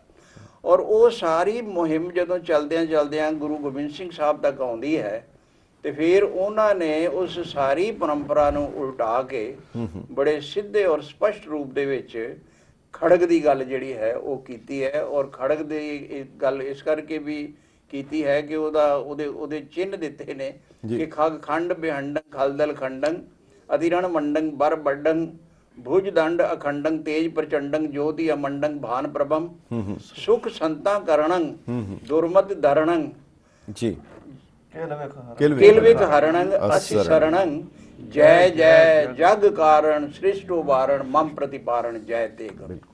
ਕਿ ਇਹ ਤੇਗ ਜਿਹੜੀ ਹੈ ਇਸੇ ਨੇ ਹੀ ਦਰਅਸਲ ਕੰਮ ਦੇਣਾ ਹੈ ਔਰ ਇਹ ਸਵਾਭਿਮਾਨ ਦੀ ਰੱਖਿਆ ਵੀ ਇਸੇ ਨਹੀਂ ਕਰਨੀ ਹੈ। ਤੇ ਇਸ ਕਰਕੇ ਉਹਨਾਂ ਨੇ ਬਚਿੱਤਰ ਨਾਟਕ ਜਿਹੜਾ ਗ੍ਰੰਥ ਹੈ ਉਹ ਸਾਰੇ ਦੀ ਰਚਨਾ ਕੀਤੀ, ਜਿਹਦੇ ਵਿੱਚ ਭੰਗਾਣੀ ਦਾ ਯੁੱਧ ਵੀ ਹੈ, ਜਿਹਦੇ ਵਿੱਚ ਕਵੀ ਦਾ ਕੁੱਲ ਜਨਮ ਜਿਹੜਾ ਹੈ ਉਹ ਵੀ ਅਕਾਲ ਪੁਰਖ ਦੀ ਵੀ ਉਸਤਤ ਇਸੇ ਵਿੱਚ ਹੀ ਹੈ। ਤੇ ਨੌਦਾਉਣ ਦਾ ਯੁੱਧ, ਹੁਸੈਨੀ ਯੁੱਧ ਤੇ ਸ਼ਹਿਜ਼ਾਦੇ ਦਾ ਆਗਮਨ, ਮੌਜ਼ਮ ਦਾ ਪੰਜਾਬ ਆਗਮਨ ਆਉਣ ਦਾ, ਇਹ ਸਾਰੀਆਂ ਰਚਨਾਵਾਂ ਇਹਦੇ ਵਿੱਚ। ਔਰ ਜੰਗਾਂ ਯੁੱਧਾਂ ਦਾ ਫਿਰ ਵਰਣਨ ਕਰਦੇ ਹੋਏ ਲੋਕਾਂ ਨੂੰ ਮਤਲਬ ਇੱਕ ਨਵਾਂ ਇੱਕ ਕਨਸੈਪਟ ਦਿੱਤਾ ਕਿ ਸ਼ਾਸਤਰ ਨੂੰ ਸ਼ਸਤਰ ਦੇ ਨਾਲ ਜੁੜਨਾ ਪਏਗਾ।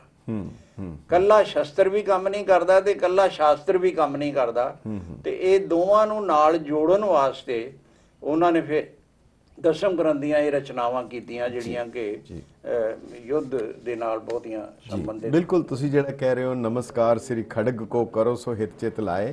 ਇੱਕ ਜਗ੍ਹਾ ਹੋਰ ਦਸਮ ਪਾਤਸ਼ਾਹ ਬੜੀ ਕਮਾਲ ਦੀ ਗੱਲ, ਇੱਕ ਲਾਈਨ 'ਚ ਮੇਰੇ ਖਿਆਲ ਨਾਲ ਸਾਰੀ ਫਿਲਾਸਫੀ ਆ ਜਾਂਦੀ ਹੈ। ਖੜਗ ਹਾਥ ਜਿਨ ਤਜੋ ਸੋ ਖੜਗ ਧਾਰਾ ਸਹੋ।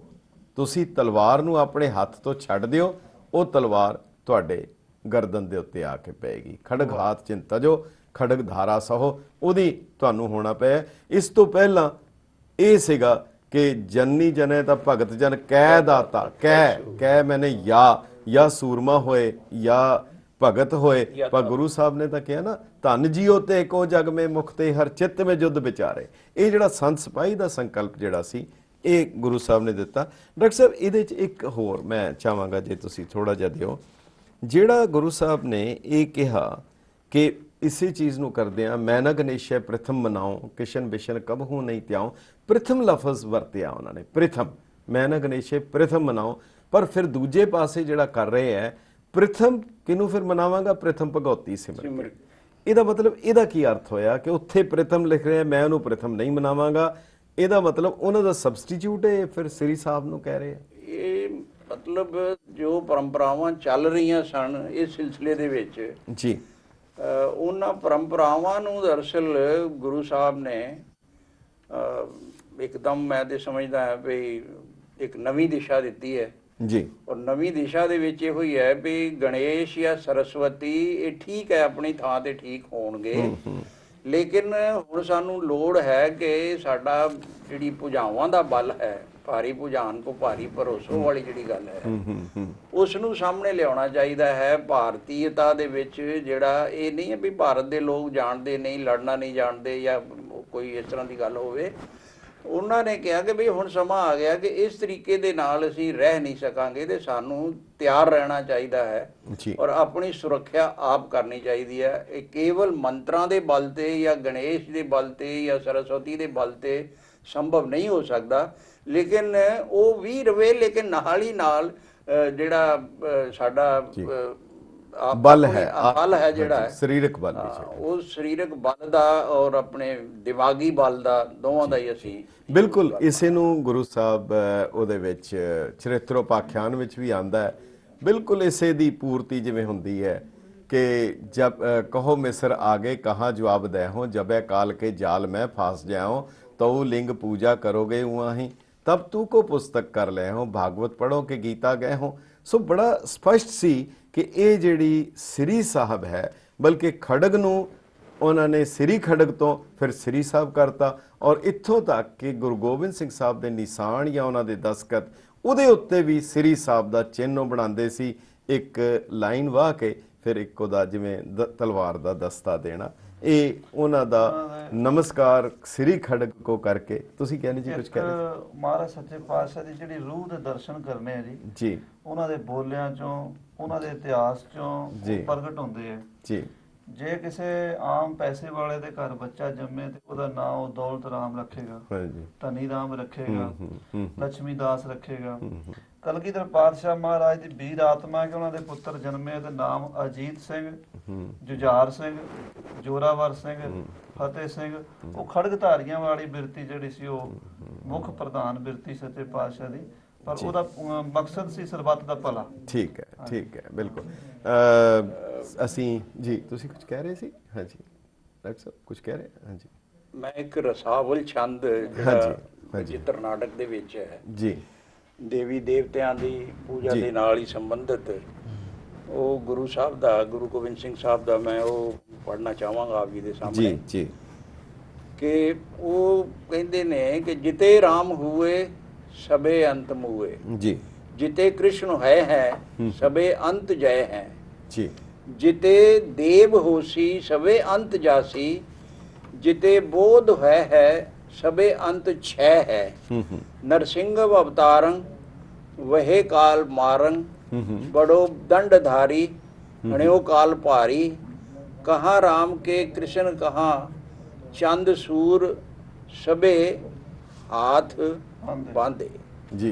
और ये सारा कह के फिर वो कहते ने भी ताहे पहचानत है ना महापशु, ज्याको प्रताप ते हो पुर माही, पूजत है परमेश्वर के जेके परसे परलोक पराही, पाप करो परमारथ के तिन पापन ते अति पाप लजाही, पाए परो परमेश्वर के जड़ पाहन में परमेश्वर नाही। ਇਹਨੂੰ ਡਾਕਟਰ ਸਾਹਿਬ ਇੱਕ ਡਾਕਟਰ ਧਰਮਪਾਲ ਆਸ਼ਟਾ ਨੇ ਵੀ ਬੜਾ ਇੱਕ ਕਮਾਲ ਦੀ ਇੱਕ ਵਿਆਖਿਆ ਕਰਦਿਆਂ ਲਿਖਿਆ। ਉਹਨਾਂ ਦੀ ਜਿਹੜੀ ਪੋਇਟਰੀ ਆਫ ਦਸਮ ਗ੍ਰੰਥ ਜਿਹੜੀ ਉਹਨਾਂ ਦੀ ਕਿਤਾਬ ਹੈ, ਬੜੀ ਮਸ਼ਹੂਰ, ਅੰਗਰੇਜ਼ੀ ਦੇ ਵਿੱਚ ਹੈ, ਥੀਸਿਸ ਸੀ। ਉਹਦੇ ਵਿੱਚ ਕਹਿੰਦੇ ਹੈ ਕਿ ਹਿੰਦੁਸਤਾਨ ਦੇ ਵਿੱਚ, ਭਾਰਤ ਦੇ ਵਿੱਚ, ਇੱਥੋਂ ਦੀ ਸੰਸਕ੍ਰਿਤੀ ਦੇ ਮੁਤਾਬਕ ਸ਼੍ਰੀ ਰਾਮ ਔਰ ਸ਼੍ਰੀ ਕ੍ਰਿਸ਼ਨ ਨੂੰ ਡਿਵਿਨਿਟੀ ਹਾਸਲ ਸੀ, ਅਧਿਆਤਮਕਤਾ ਔਰ ਦੈਵ ਪੁਰਸ਼ ਮੰਨੇ ਜਾਂਦੇ ਸੀ। ਗੁਰੂ ਨਾਨਕ ਸਾਹਿਬ ਨੇ ਉਹਨਾਂ ਨੂੰ ਧਰਾਤਲ ਦੇ ਉੱਤੇ ਲੈ ਆਂਦਾ, ਇਨਸਾਨ ਮਾਨਵੀਕਰਨ ਕਰ ਦਿੱਤਾ, ਰੋਵੇ ਰਾਮ ਨਿਕਾਲਾ ਭਇਆ।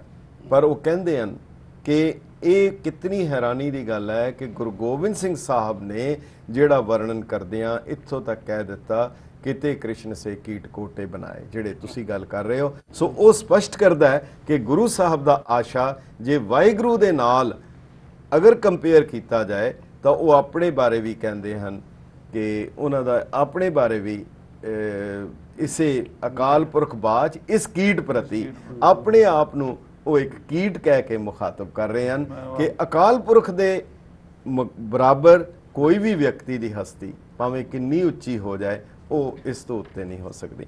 ਮੈਂ ਅਗਲਾ ਡਾਕਟਰ ਸਾਹਿਬ ਤੁਹਾਡੇ ਕੋਲ ਆਵਾਂਗਾ।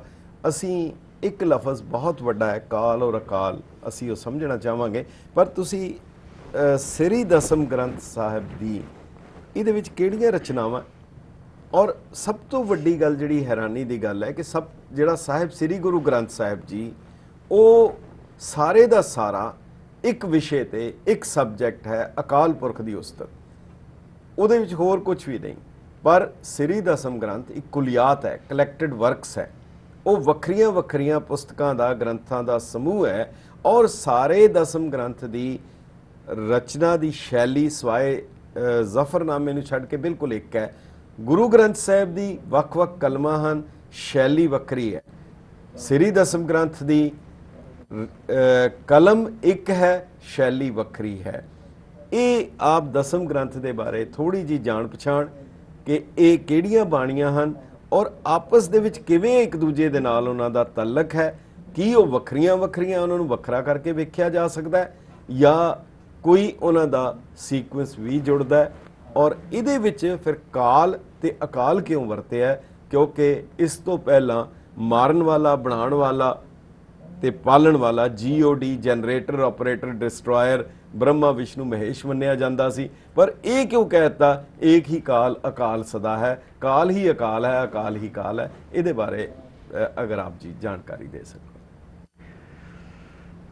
ਪਹਿਲਾਂ ਤਾਂ ਤੁਹਾਡਾ ਸਵਾਲ ਇਹ ਸੀ ਵੀ ਇਸ ਦੀਆਂ ਬਾਣੀਆਂ ਦਾ ਜਿਹੜੀਆਂ ਨੇ ਉਹ ਕਿਵੇਂ ਇੱਕ ਦੂਜੀ ਬਾਣੀ ਨਾਲ ਕਨੈਕਟਡ ਹਨ, ਕਿਹੜੀਆਂ ਬਾਣੀਆਂ ਤੇ ਕਿਵੇਂ ਇਹ ਬੜਾ ਮਹੱਤਵਪੂਰਨ ਸਵਾਲ ਹੈ ਜੀ।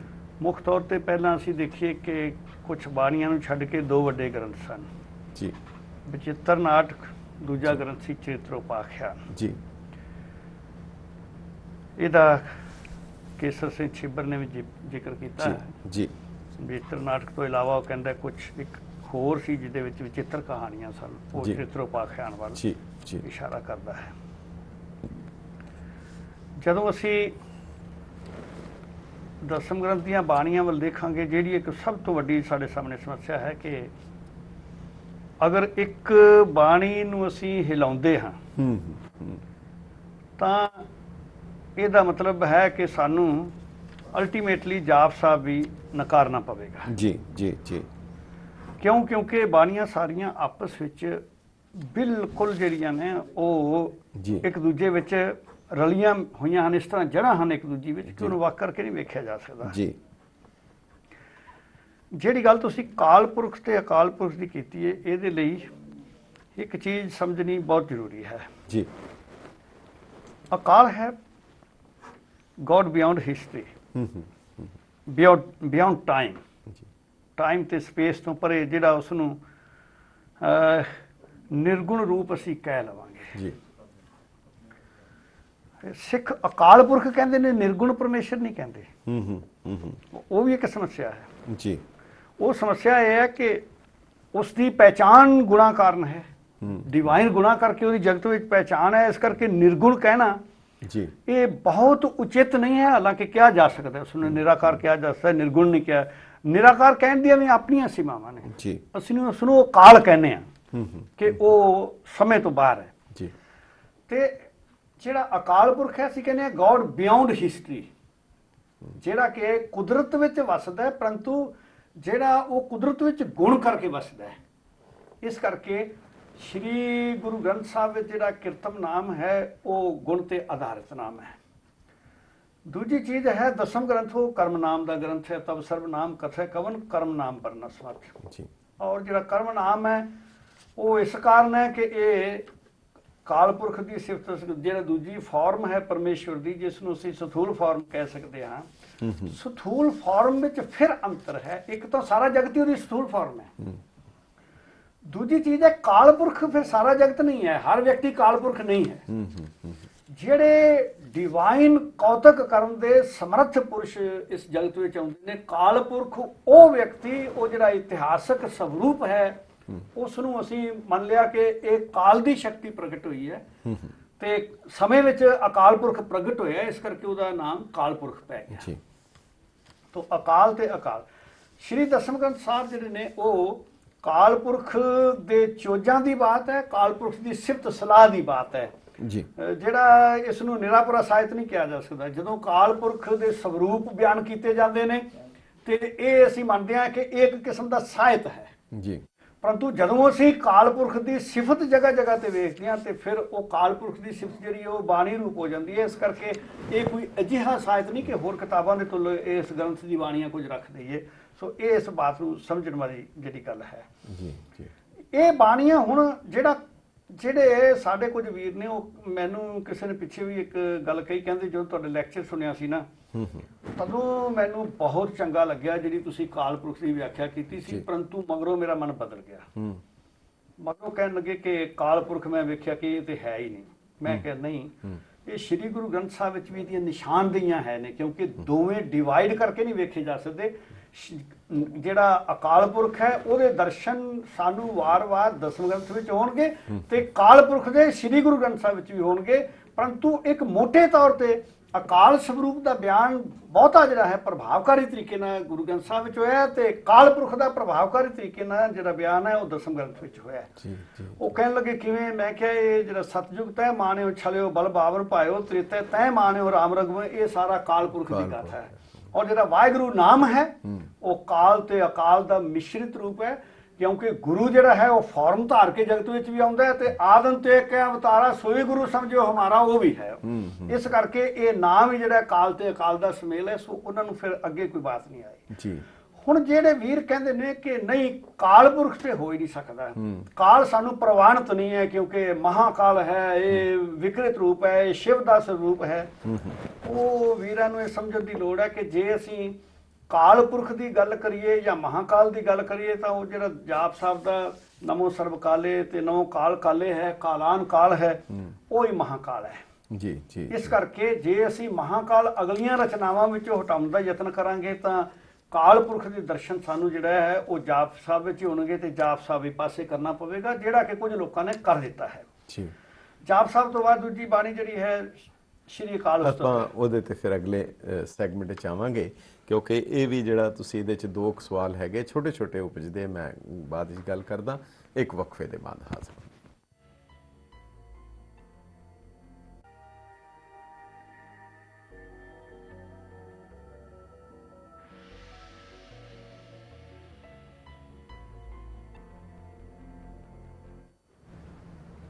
ਗੈਟ ਪੰਜਾਬੀ ਦੇ ਦਾਨਸ਼ਵਰ ਦਰਸ਼ਕਾਂ ਦਾ ਵਕਫੇ ਦੇ ਬਾਅਦ ਨਿੱਘਾ ਸਵਾਗਤ ਹੈ।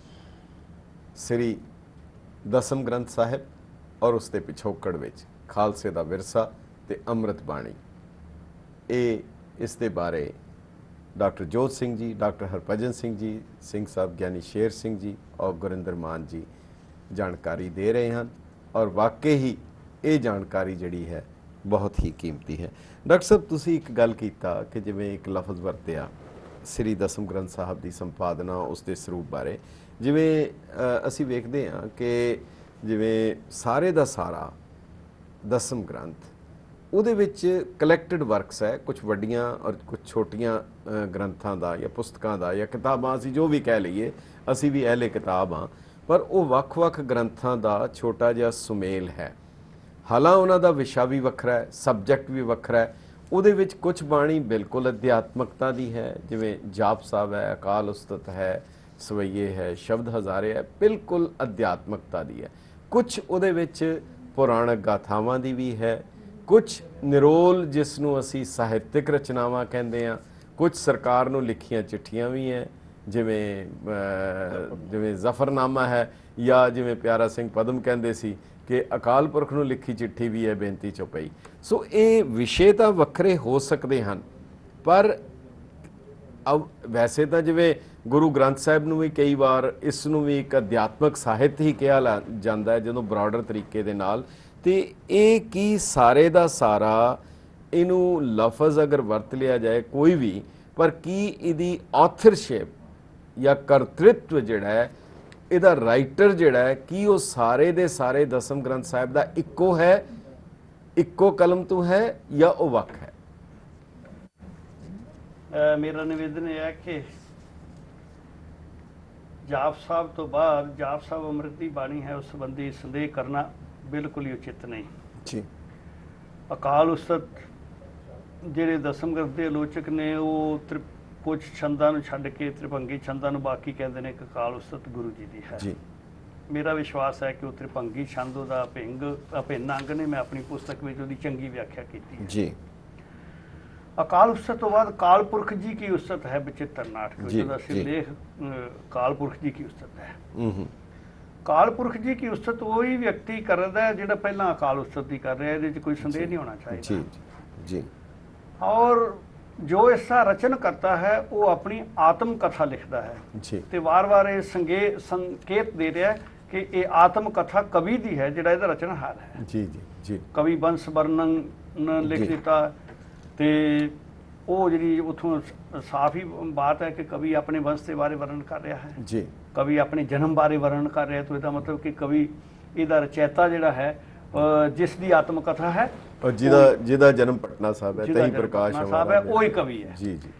ਹੁਣ ਇਸੇ ਬਚਿੱਤਰ ਨਾਟਕ ਦੇ ਜਦੋਂ ਅੰਤ ਵਿੱਚ ਪਹੁੰਚਦੇ ਨੇ ਤੇ ਫਿਰ ਉਹ ਕਹਿੰਦੇ ਨੇ ਕਿ ਹੁਣ ਜਿਹੜੇ ਪੁਰਾਤਨ ਪੁਰਖ ਸਨ, ਜਿਵੇਂ ਜਿਵੇਂ ਬਜ਼ੁਰਗਾਂ ਤੋਂ ਕਥਾ ਕਹਾਣੀਆਂ ਸੁਣੀਆਂ ਨੇ ਅਵਤਾਰਾਂ ਦੀਆਂ, ਉਹ ਅਸੀਂ ਲਿਖਾਂਗੇ, ਪਰੰਤੂ ਪਹਿਲਾਂ ਚੰਡੀ ਚਰਿੱਤਰ ਲਿਖਾਂਗੇ। ਜੀ ਜੀ। ਤੋ ਚੰਡੀ ਚਰਿੱਤਰਾਂ ਦਾ ਆ ਜਾਣਾ ਇਹ ਸਿੱਧ ਕਰਦਾ ਹੈ ਕਿ ਜਿਸ ਨੇ ਆਤਮ ਕਥਾ ਲਿਖੀ ਸੀ ਉਸਨੇ ਚੰਡੀ ਚਰਿੱਤਰ ਲਿਖੇ ਨੇ, ਔਰ ਉਹ ਹੀ ਅੱਗੇ ਦੂਜੇ ਜਿਹੜੇ 24 ਅਵਤਾਰਾਂ ਦੀ ਗਾਥਾ ਹੈ ਉਹ ਵੀ ਉਸਨੇ ਪੂਰੀ ਕਰ ਦਿੱਤੀ ਹੈ। ਜੀ ਜੀ। ਰਿਹਾ ਕਵਿਓਵਾਚ ਬੇਨਤੀ ਆਪਣਾ ਕਵਿਓਵਾਚ ਬੇਨਤੀ ਚੌਪਈ, ਤਾਂ ਲਾਸਟ ਜਿਹੜਾ ਪਾਰਟ ਹੈ ਉਹ ਚਰਿਤਰੋਪਾਖਿਆਨ ਦਾ ਹੈ। ਜੀ। ਚਰਿਤਰੋਪਾਖਿਆਨ ਦੀ ਜਦੋਂ ਗੱਲ ਕਰਾਂਗੇ ਤਾਂ ਚਰਿਤਰਾਂ ਦੇ ਵਿੱਚ ਜਦੋਂ ਕੇਕਈ ਦੀ ਕਹਾਣੀ ਆਈ ਹੈ, ਤਾਂ ਕੇਕਈ ਦੇ ਵਰਦਾਨ ਵਾਲੀ ਕਹਾਣੀ ਜਦੋਂ ਰਾਮਾ ਅਵਤਾਰ ਵਿੱਚ ਆਈ ਹੈ, ਰਾਮਾ ਅਵਤਾਰ 1755 ਸੰਵਤ ਦੀ ਰਚਨਾ ਹੈ, ਅਸੀਂ ਇਹਨੂੰ 1698 ਈਸਵੀ ਕਹਿ ਲਈਏ ਜੀ। ਔਰ 1753 ਦੀ ਜਿਹੜੀ ਹੈ ਉਹ ਚਰਿਤਰੋਪਾਖਿਆਨ ਹੈ ਜੀ। ਚਰਿਤਰੋਪਾਖਿਆਨ ਦੇ ਵਿੱਚ ਜਦੋਂ ਕਹਾਣੀ ਆ ਗਈ ਹੈ ਤਾਂ ਜਿਸ ਨੇ ਰਾਮਾ ਅਵਤਾਰ ਲਿਖਿਆ ਉਸਨੇ ਕਿਹਾ ਕਿ ਇਹ ਕੇਕਈ ਦੇ ਵਰਦਾਨ ਵਾਲੀ ਕਹਾਣੀ ਜਿਹੜੀ ਅਸੀਂ ਪਹਿਲਾਂ ਚਰਿਤਰੋਪਾਖਿਆਨ ਵਿੱਚ ਕਰ ਆਏ ਹਾਂ, ਇਸ ਕਰਕੇ ਉਹ ਵਿਸਤਾਰ ਨਾਲ ਦੱਸਣ ਦੀ ਲੋੜ ਨਹੀਂ ਹੈ, ਉਹਦਾ ਭਾਵ ਸੀ ਵਿਸਤਾਰ ਨਾਲ ਦੱਸਣ ਦੀ। ਇਹਦਾ ਮਤਲਬ ਉਹਦਾ ਲਿੰਕ ਉਹਦੇ ਨਾਲ, ਇਹਦਾ ਮਤਲਬ ਇਹ ਹੈ ਕਿ ਜਿਸ ਨੇ ਚਰਿਤਰੋਪਾਖਿਆਨ ਲਿਖਿਆ ਉਸਨੇ ਰਾਮਾ ਅਵਤਾਰ ਲਿਖਿਆ ਹੈ, ਔਰ ਜਿਸ ਨੇ ਰਾਮਾ ਅਵਤਾਰ ਲਿਖਿਆ ਹੈ ਉਸੇ ਨੇ ਚੰਡੀ ਚਰਿੱਤਰ ਲਿਖੇ ਨੇ, ਤੇ ਉਸੇ ਨੇ ਆਤਮ ਕਥਾ ਜਿਹੜੀ ਹੈ ਬਚਿੱਤਰ ਨਾਟਕ ਲਿਖਿਆ ਹੈ। ਸੋ ਸਮੁੱਚਾ ਬਚਿੱਤਰ ਨਾਟਕ ਤੇ ਵੱਡੀ ਪੋਥੀ ਦੂਜੀ ਜਿਹੜੀ ਹੈ ਚਰਿਤਰੋਪਾਖਿਆਨ, ਔਰ ਚਰਿਤਰੋਪਾਖਿਆਨ ਦੇ ਵਿੱਚ ਮੇਰ ਕਰੋ ਤ੍ਰਿਣ ਤੇ ਮੋਇ ਜਾਏ, ਉਹਦੇ ਅਸੀਂ ਦਰਸ਼ਨ ਫਿਰ ਜਿਹੜੇ ਨੇ ਉਹ ਬਚਿੱਤਰ ਨਾਟਕ ਆਤਮ ਕਥਾ ਵਿੱਚ ਕਰ ਲੈਂਦੇ ਹਾਂ। ਇਸ ਕਰਕੇ ਇਹ ਬਾਣੀਆਂ ਇੰਟਰਲਿੰਕਡ ਨੇ, ਇਹਨਾਂ ਨੂੰ ਵੱਖਰੇ ਕਰਕੇ ਨਹੀਂ ਵੇਖਿਆ ਜਾ ਸਕਦਾ। ਦੂਜੀ ਚੀਜ਼ ਕਿ ਇਹ ਬਾਣੀ ਹੈ ਜਾਂ ਸਾਹਿਤ ਹੈ, ਇਹ ਇੱਕ ਬੜਾ ਵੱਡਾ ਸਵਾਲ ਹੈ। ਇਹ ਭੁਲੇਖਾ ਪਾਉਣ ਵਾਲੇ ਜਿਹੜੇ ਮੇਰੇ ਵੀਰ ਨੇ ਉਹ ਉਲਟ ਸੁਲਟ ਵਿਆਖਿਆ ਕਰਦੇ। ਇਹਦਾ ਮਤਲਬ ਲਫ਼ਜ਼ ਜਿਹੜਾ ਵਰਤ ਲਿਆ ਜਾਏ ਪਰ ਹੈ ਗੁਰੂ ਗੋਬਿੰਦ ਸਿੰਘ ਸਾਹਿਬ ਦੀ ਕਿਰਤ। ਇੱਕ ਤਾਂ ਕ੍ਰਿਤ ਹੋਣਾ ਦੀ ਹੈ, ਦੂਜੀ ਚੀਜ਼ ਇਹਨੂੰ ਸਮਝ ਲੈਣਾ ਚਾਹੀਦਾ ਕਿ ਸਾਹਿਤ ਵੀ ਹੈ ਤੇ ਕਿਸ ਕਿਸਮ ਦਾ ਹੈ। ਜੀ ਜੀ। ਜਾਪ ਸਾਹਿਬ ਸਾਹਿਤਕ ਰਚਨਾ ਨਹੀਂ ਹੈ, ਅਕਾਲ ਉਸਤਤ ਸਾਹਿਤਕ ਰਚਨਾ ਨਹੀਂ ਹੈ। ਜਿਹੜੀਆਂ ਕਥਾਵਾਂ ਨੇ ਉਹ ਸਾਹਿਤ ਵਿੱਚੋਂ ਲਈਆਂ ਨੇ ਤੇ ਸਾਹਿਤਕ ਨੇ, ਪਰੰਤੂ ਉਹਨਾਂ ਦਾ ਨਵੀਨ ਰੂਪ ਹੈ। ਜੀ ਜੀ। ਹੁਣ ਜਦੋਂ ਉਹਨਾਂ ਦੇ ਉੱਤੇ ਸ੍ਰੀ ਮੁਖ ਵਾਕ ਲਿਖੇ ਤਾਂ ਮੁਖ ਵਾਕ ਤੇ ਹੁੰਦੀ ਹੈ ਬਾਣੀ ਜਿਹੜੀ ਗੁਰੂ ਦੇ ਮੂੰਹ ਤੋਂ ਕੋਈ ਸਾਹਿਤਕ ਰਚਨਾ ਨਿਕਲ ਗਈ, ਉਹ ਵੀ ਅੰਮ੍ਰਿਤਮਈ ਹੈ ਜੀ। ਉਹ ਵੀ ਬਾਣੀ ਜਿਤਨੀ ਪਵਿੱਤਰ ਹੈ ਉਹਦੇ ਨਾਲ ਵੀ ਛੇੜਛਾੜ ਨਹੀਂ ਕੀਤੀ ਜਾ ਸਕਦੀ ਜੀ। ਦੂਜੀ ਚੀਜ਼ ਹੈ ਕਿ ਜੇ ਉਹ ਅਵਤਾਰ ਲਿਖਦੇ ਨੇ ਤੇ ਫਿਰ ਪਾਏ ਗਏ ਜਬ ਤੇ ਤੁਮਰੇ ਤਬ ਤੇ ਕੋ ਆਂਸਰੇ ਨਹੀਂ ਆਨਿਓ, ਇਹ ਰੱਬੀ ਬਾਣੀ ਤੇ ਹੈ। ਮੇਰ ਕਰੋ ਤ੍ਰਿਣ ਤੇ ਮੋਇ ਜਾਏ ਜੇ ਲਿਖਿਆ ਜਾ ਰਿਹਾ ਚਰਿਤਰੋਪਾਖਿਆਨ ਵਿੱਚ, ਔਰ ਵਾਹਿਗੁਰੂ ਜੀ ਦੀ ਸਿਫਤ ਜਿਹੜੀ ਹੈ ਸ਼ੁਰੂ ਹੀ ਉੱਥੋਂ ਕੀਤਾ ਜਾਂਦਾ, ਔਰ ਕਵਿਓਵਾਚ ਬੇਨਤੀ ਚੋਂ ਪਈ। ਇਸ ਨੂੰ ਕੌਣ ਕਹੇਗਾ ਕਿ ਇਹ ਬਾਣੀ ਨਹੀਂ ਹੈ? ਸੋ ਸ੍ਰੀ ਮੁਖ ਵਾਕ ਤੋਂ ਜੋ ਵੀ ਸ਼ਬਦ ਨਿਕਲ ਗਿਆ ਉਹ ਬਾਣੀ ਤੇ ਅਸੀਂ ਕਹਿੰਦੇ ਜਿਹੜਾ ਮੁਖ ਤੋਂ ਬੋਲਿਆ ਗਿਆ ਹੈ, ਸ੍ਰੀ ਗੁਰੂ ਮਹਾਰਾਜ ਜੀ ਦੇ ਮੂੰਹ ਤੋਂ ਬੋਲੀਆਂ ਗਈਆਂ।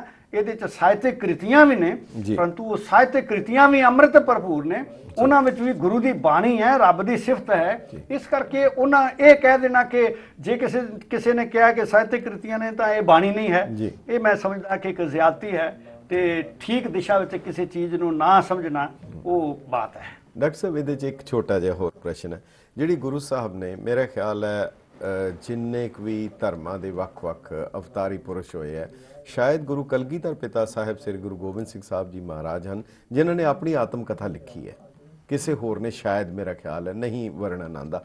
ਇਹਦਾ ਕੋਈ ਸਮਾਂ ਹੈ ਕਦੋਂ ਇਹ ਮੁਕੰਮਲ ਹੋਈ, ਕਦੋਂ ਸੰਪੂਰਨ ਹੋਈ? ਉਹਨਾਂ ਨੇ ਕੁਲ ਦਾ ਵਰਣਨ ਕੀਤਾ, ਪਿੱਛੇ ਦਾ ਵਰਣਨ ਕਰਦਿਆਂ ਯੁੱਧਾਂ ਦਾ ਵਰਣਨ ਕੀਤਾ। ਇਹ ਕਿਹੜੇ ਸਾਲ ਵਿੱਚ ਹੋਈ ਹੈ ਸੰਪੂਰਨਤਾ? ਇਹ ਜਿਹੜਾ ਬਚਿੱਤਰ ਨਾਟਕ ਸਮੁੱਚਾ ਹੈ ਜੀ, ਪੂਰਾ ਬਚਿੱਤਰ ਨਾਟਕ ਜ਼ਫਰਨਾਮਾ ਨੂੰ ਛੱਡ ਕੇ ਬਾਕੀ ਬਚਿੱਤਰ ਇਹ ਕਦੋਂ? ਜ਼ਫਰਨਾਮਾ ਨੂੰ ਛੱਡ ਕੇ 1755 ਵਿੱਚ ਲਾਸਟ ਰਚਨਾ ਰਾਮਾਵਤਾਰ ਹੈ। 1698 ਈਸਵੀ 1698 ਈਸਵੀ ਜੀ। ਇਸ ਕਰਕੇ ਕੁਝ ਬੀਜਾਂ ਉੱਤੇ ਉਹ ਹੀ ਸੰਮਤ ਜਿਹੜਾ ਰਾਮਾਵਤਾਰ ਦੀ ਸਮਾਪਤੀ ਦਾ ਸੀ ਉਹ ਅੰਕਿਤ ਕੀਤਾ ਗਿਆ। ਜੀ ਜੀ। ਕਿਉਂਕਿ ਉਹ ਰਾਮਾਵਤਾਰ ਨੂੰ ਉਸ ਵੇਲੇ ਅੰਤਿਮ ਬਾਣੀ ਮਿਥ ਲਿਆ ਗਿਆ ਸੀ ਕਿ ਇੱਥੇ ਸ਼੍ਰੀ ਦਸਮ ਗ੍ਰੰਥੀ ਜਿਹੜੀ ਹੈ ਉਹ ਸੰਪੂਰਨਤਾ ਹੋ ਗਈ ਹੈ।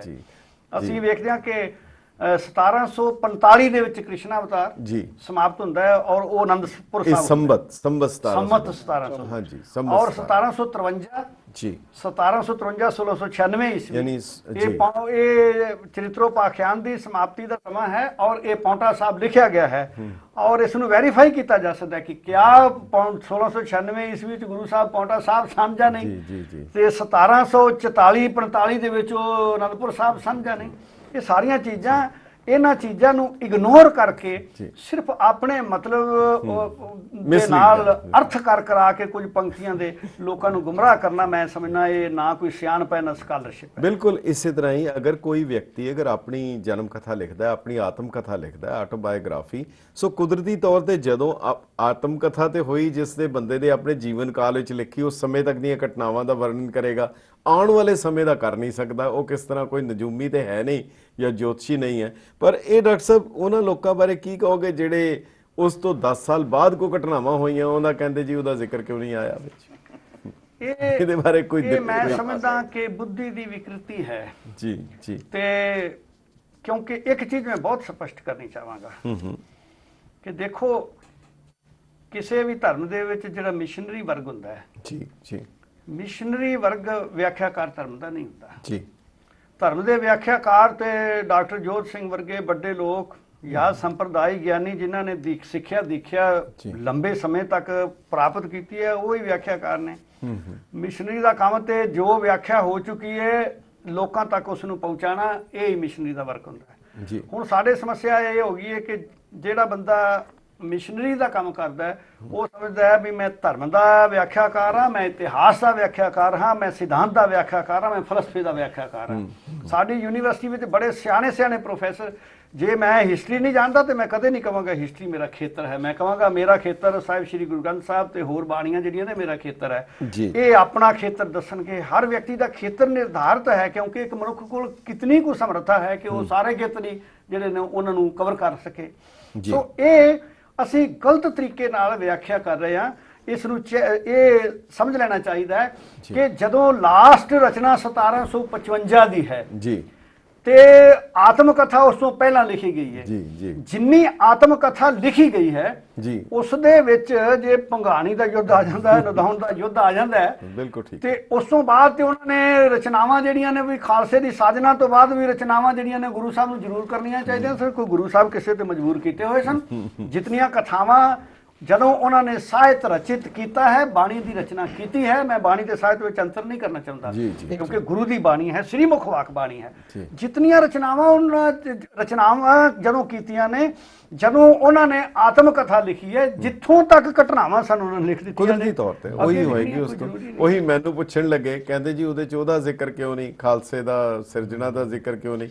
ਮੈਂ ਕਿਹਾ ਜੀ ਮੈਨੂੰ ਇੱਕ ਗੱਲ ਦਾ ਜਵਾਬ ਦੇ ਦਿਓ, ਗੁਰੂ ਗ੍ਰੰਥ ਸਾਹਿਬ ਵਿੱਚ ਬਲੂ ਸਟਾਰ ਦਾ ਜ਼ਿਕਰ ਕਿਉਂ ਨਹੀਂ ਹੈਗਾ? ਹਾਂ ਬਿਲਕੁਲ। ਕਹਿੰਦੇ ਜੀ ਇਹ ਕੀ ਮੂਰਖਾਂ ਵਾਲਾ ਸਵਾਲ ਹੈ। ਮੈਂ ਕਿਹਾ ਤੁਹਾਡਾ ਜਵਾਬ ਜਿੱਦਾਂ ਨਹੀਂ, ਇਹ ਸਾਡੇ ਵੀਰ ਵਾਰ-ਵਾਰ ਕਹਿੰਦੇ ਨੇ ਤੁਸੀਂ ਇਸ ਨੂੰ ਖਾਲਸੇ ਦਾ ਗ੍ਰੰਥ ਕਹਿੰਦੇ ਹੋ, ਫਿਰ ਖਾਲਸੇ ਦੀ ਸਿਰਜਣਾ ਦੀ ਬਾਤ ਇਹਦੇ ਚ ਕਿਉਂ ਨਹੀਂ? ਤੇ ਫਿਰ ਤੁਸੀਂ ਭਾਈ ਸ੍ਰੀ ਗੁਰੂ ਗ੍ਰੰਥ ਸਾਹਿਬ ਜੀ ਨੂੰ ਖਾਲਸੇ ਦਾ ਗ੍ਰੰਥ ਕਹਿੰਦੇ ਹੋ ਤੇ ਇਹਦੇ ਤੇ ਖਾਲਸੇ ਦੀ ਰਤਾ ਪਰ ਵੀ ਬਾਤ ਕੋਈ ਨਹੀਂ ਹੈ। ਖਾਲਸੇ ਦਾ ਜ਼ਿਕਰ ਇਸ ਕਰ ਇਹ ਹੁਜਤਾਂ ਹਨ। ਮੈਂ ਸਮਝਦਾ ਇਹ ਕੋਈ ਲੌਜਿਕ ਜਾਂ ਦਲੀਲ ਜਾਂ ਕੋਈ ਵਿਚਾਰ ਨਹੀਂ ਹੈ। ਜੀ ਜੀ। ਇੱਕ ਹੋਰ ਵੀ ਗੱਲ ਆ, ਐਡੀਸ਼ਨਲ ਪੁਆਇੰਟ ਜਿਹੜਾ ਕਰਨਾ ਚਾਹੀਦਾ, ਇਹ ਹੈਗੀ ਆ ਜਦੋਂ ਆਪਾਂ ਦੱਸਦੇ ਆ ਬਚਿੱਤਰ ਨਾਟਕ ਦੇ ਵਿੱਚ ਕਿੰਨਾ ਤੱਕ ਪਹੁੰਚਿਆ ਹੈ ਅਸੂਲ ਜਿਹੜੇ ਦਿੱਤੇ ਹੋਏ ਗੁਰੂ ਗੋਬਿੰਦ ਸਿੰਘ ਮਹਾਰਾਜ ਨੇ। ਜੀ। ਫਿਰ ਜੇ ਆਪਾਂ ਦੇਖੀਏ ਸੈਨਾਪਤ ਦਾ ਕੰਮ, ਕਵੀ ਸੈਨਾਪਤ ਜਿਹੜਾ ਸੀਗਾ ਜੀ, ਉਹ ਕੰਟੀਨਿਊ ਕਰਦਾ ਟ੍ਰੈਡੀਸ਼ਨ, ਉਹ ਬਚਿੱਤਰ ਨਾਟਕ ਦਾ ਪਾਰਟ 2 ਕਹਿ ਦੋ। ਉਹ ਫਿਰ ਰਚਨਾ ਜਿਹੜਾ ਹੈਗਾ ਖਾਲਸਾ ਵਾਸਤੇ ਜੰਗ ਜਿਹੜੇ ਲੜੇ ਹੋਏ ਸੀਗੇ, ਤਾਂ ਉਹਦੇ ਵਿੱਚ ਸਾਰਾ ਵਿਸ਼ਵਾਸ ਉਹਨੇ ਦਿੱਤਾ ਹੋਇਆ। ਫਿਰ ਜਿਹੜੇ ਕਹਿੰਦੇ ਆ ਖਾਲਸਾ ਟ੍ਰੈਡੀਸ਼ਨ ਆਉਂਦੇ ਨਹੀਂ ਬਚਿੱਤਰ ਨਾਟਕ ਦੇ ਵਿੱਚ, ਉਹਨੇ ਕਵੀ ਸੈਨਾਪਤ ਨੇ ਜਿੱਦਾਂ ਪੂਰੀ ਰਚਨਾ ਕੀਤੀ ਹੋਈ ਆ, ਸਭ ਕੁਛ ਨਾਲ ਛੰਦ ਵੀ ਜਿੱਦਾਂ ਉਹਨੇ ਲਿਖੇ ਹੋਏ, ਉਹ ਪੈਟਰਨ ਹੈਗੇ ਬਚਿੱਤਰ ਨਾਟਕ ਤੇ। ਬਿਲਕੁਲ, ਇਹ ਜਿਹੜਾ ਨੁਕਤਾ ਹੈ ਬਹੁਤ ਅਹਿਮ ਹੈ ਕਿ ਜੀ ਇਹ ਤਾਂ ਦੁਰਭਾਗ ਹੈ ਕਿ ਇਸ ਗ੍ਰੰਥ ਨੂੰ ਅਸੀਂ ਰਿਜੈਕਟ ਕਰ ਰਹੇ ਹਾਂ ਜੀ। ਇਸ ਨੂੰ ਰਿਜੈਕਟ ਕਰਨ ਦਾ ਮਤਲਬ ਹੈ ਸਾਰੇ ਸਿੱਖ ਸਾਹਿਤ ਜਿਹੜਾ 18ਵੀਂ ਸਦੀ ਦਾ 19ਵੀਂ ਸਦੀ ਦਾ ਸਾਰਾ ਸਿੱਖ ਸਾਹਿਤ ਰਿਜੈਕਟ ਕਰਨਾ। ਜੀ ਜੀ ਜੀ ਜੀ, ਕਿਉਂਕਿ ਇਸ ਗ੍ਰੰਥ ਨੇ ਇਹ ਜਿਹੜੀ ਕ੍ਰਾਂਤੀ ਗੁਰੂ ਸਾਹਿਬ ਨੇ ਪੌਂਟਾ ਸਾਹਿਬ ਵਿੱਚ ਤੇ ਅਨੰਦਪੁਰ ਸਾਹਿਬ ਚ ਲਿਆਂਦੀ ਹੈ। ਪੌਂਟਾ ਸਾਹਿਬ ਚ ਖਾਸ ਕਰਕੇ ਉਹਨਾਂ ਨੇ ਇਤਨੇ ਸਾਰੇ ਕਵੀ ਔਰ ਬੜੇ ਸਿਆਣੇ ਲੋਕ ਹਿੰਦੁਸਤਾਨ ਦੇ ਵੱਖ-ਵੱਖ ਭਾਸ਼ਾਵਾਂ ਦੇ ਗਿਆਤਾ ਜਿਹੜੇ ਨੇ ਲਿਆ ਕੇ ਇਕੱਠੇ ਕੀਤੇ।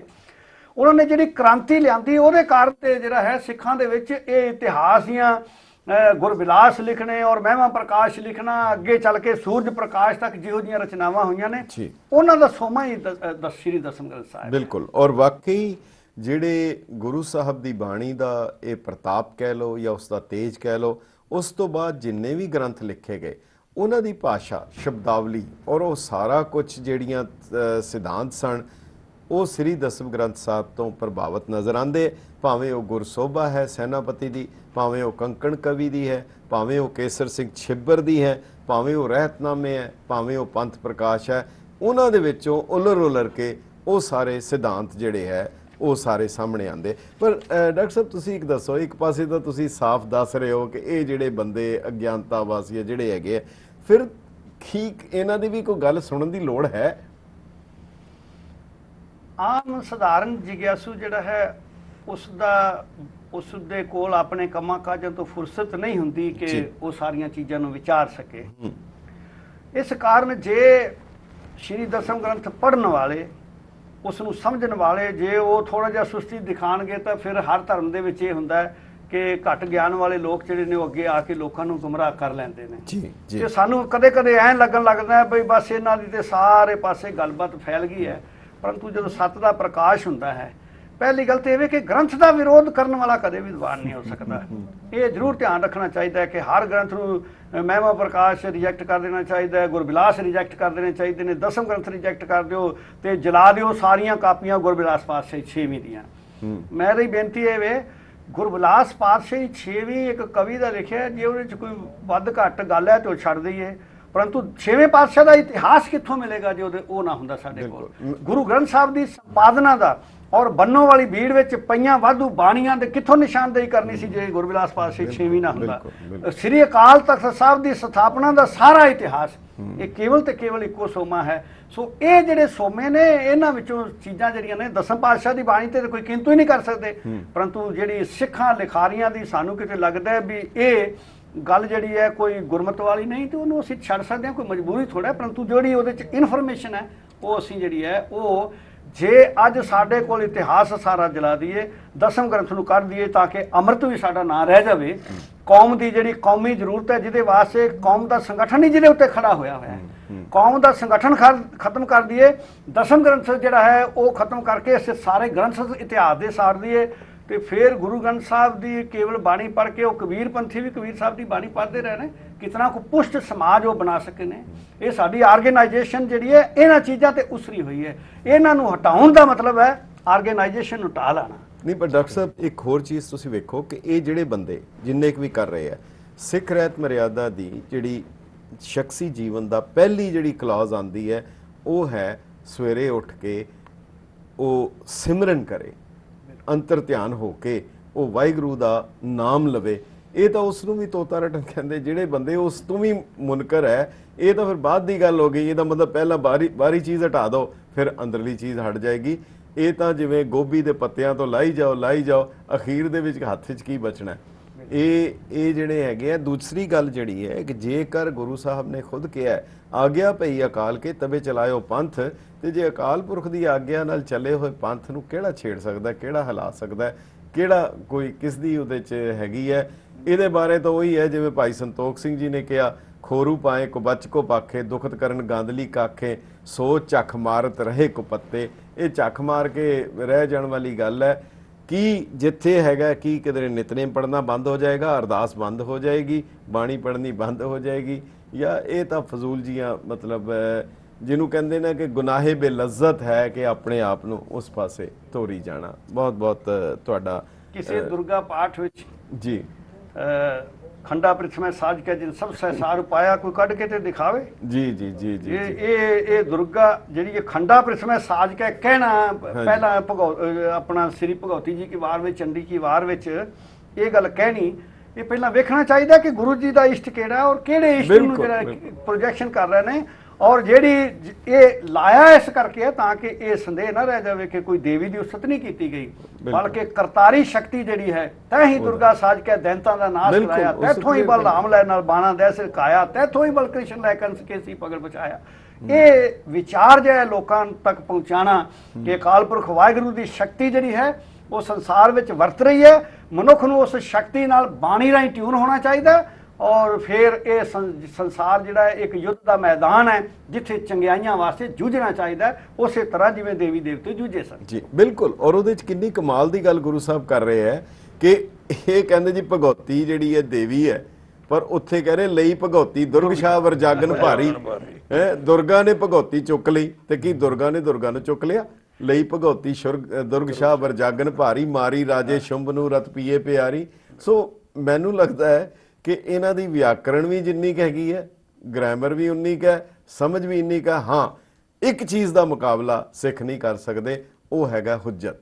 ਉਹਦਾ ਮੁਕਾਬਲਾ ਇਹਨਾਂ ਦੀ ਜਿਹੜਾ ਗਿਆਨ ਹੈ ਉਹਦੇ 'ਚ ਹੁਜਤ ਵਿੱਚ ਪਰਪੱਕ ਹੈਗੇ ਆ। ਸ਼ਾਇਦ ਹੁਜਤ ਦਾ ਮੁਕਾਬਲਾ ਕਰਨ ਦੀ ਲੋੜ ਨਹੀਂ ਹੁੰਦੀ, ਹੁਜਤ ਆਪਣੇ ਆਪ ਹੀ ਢਹਿ ਜਾਂਦੀ ਹੈ ਸਮਾਂ ਪੈਣ ਨਾਲ। ਹਾਂਜੀ। ਤੋ ਜਿਹੜੀ ਭਗਉਤੀ ਹੈ ਉਹ ਤੁਸੀਂ ਬਿਲਕੁਲ ਸਪਸ਼ਟ ਹੈ। ਮੈਨੂੰ ਪੂਰਨ ਸਿੰਘ ਦੀ ਇੱਕ ਗੱਲ ਬੜੀ ਸੋਹਣੀ ਲੱਗੀ।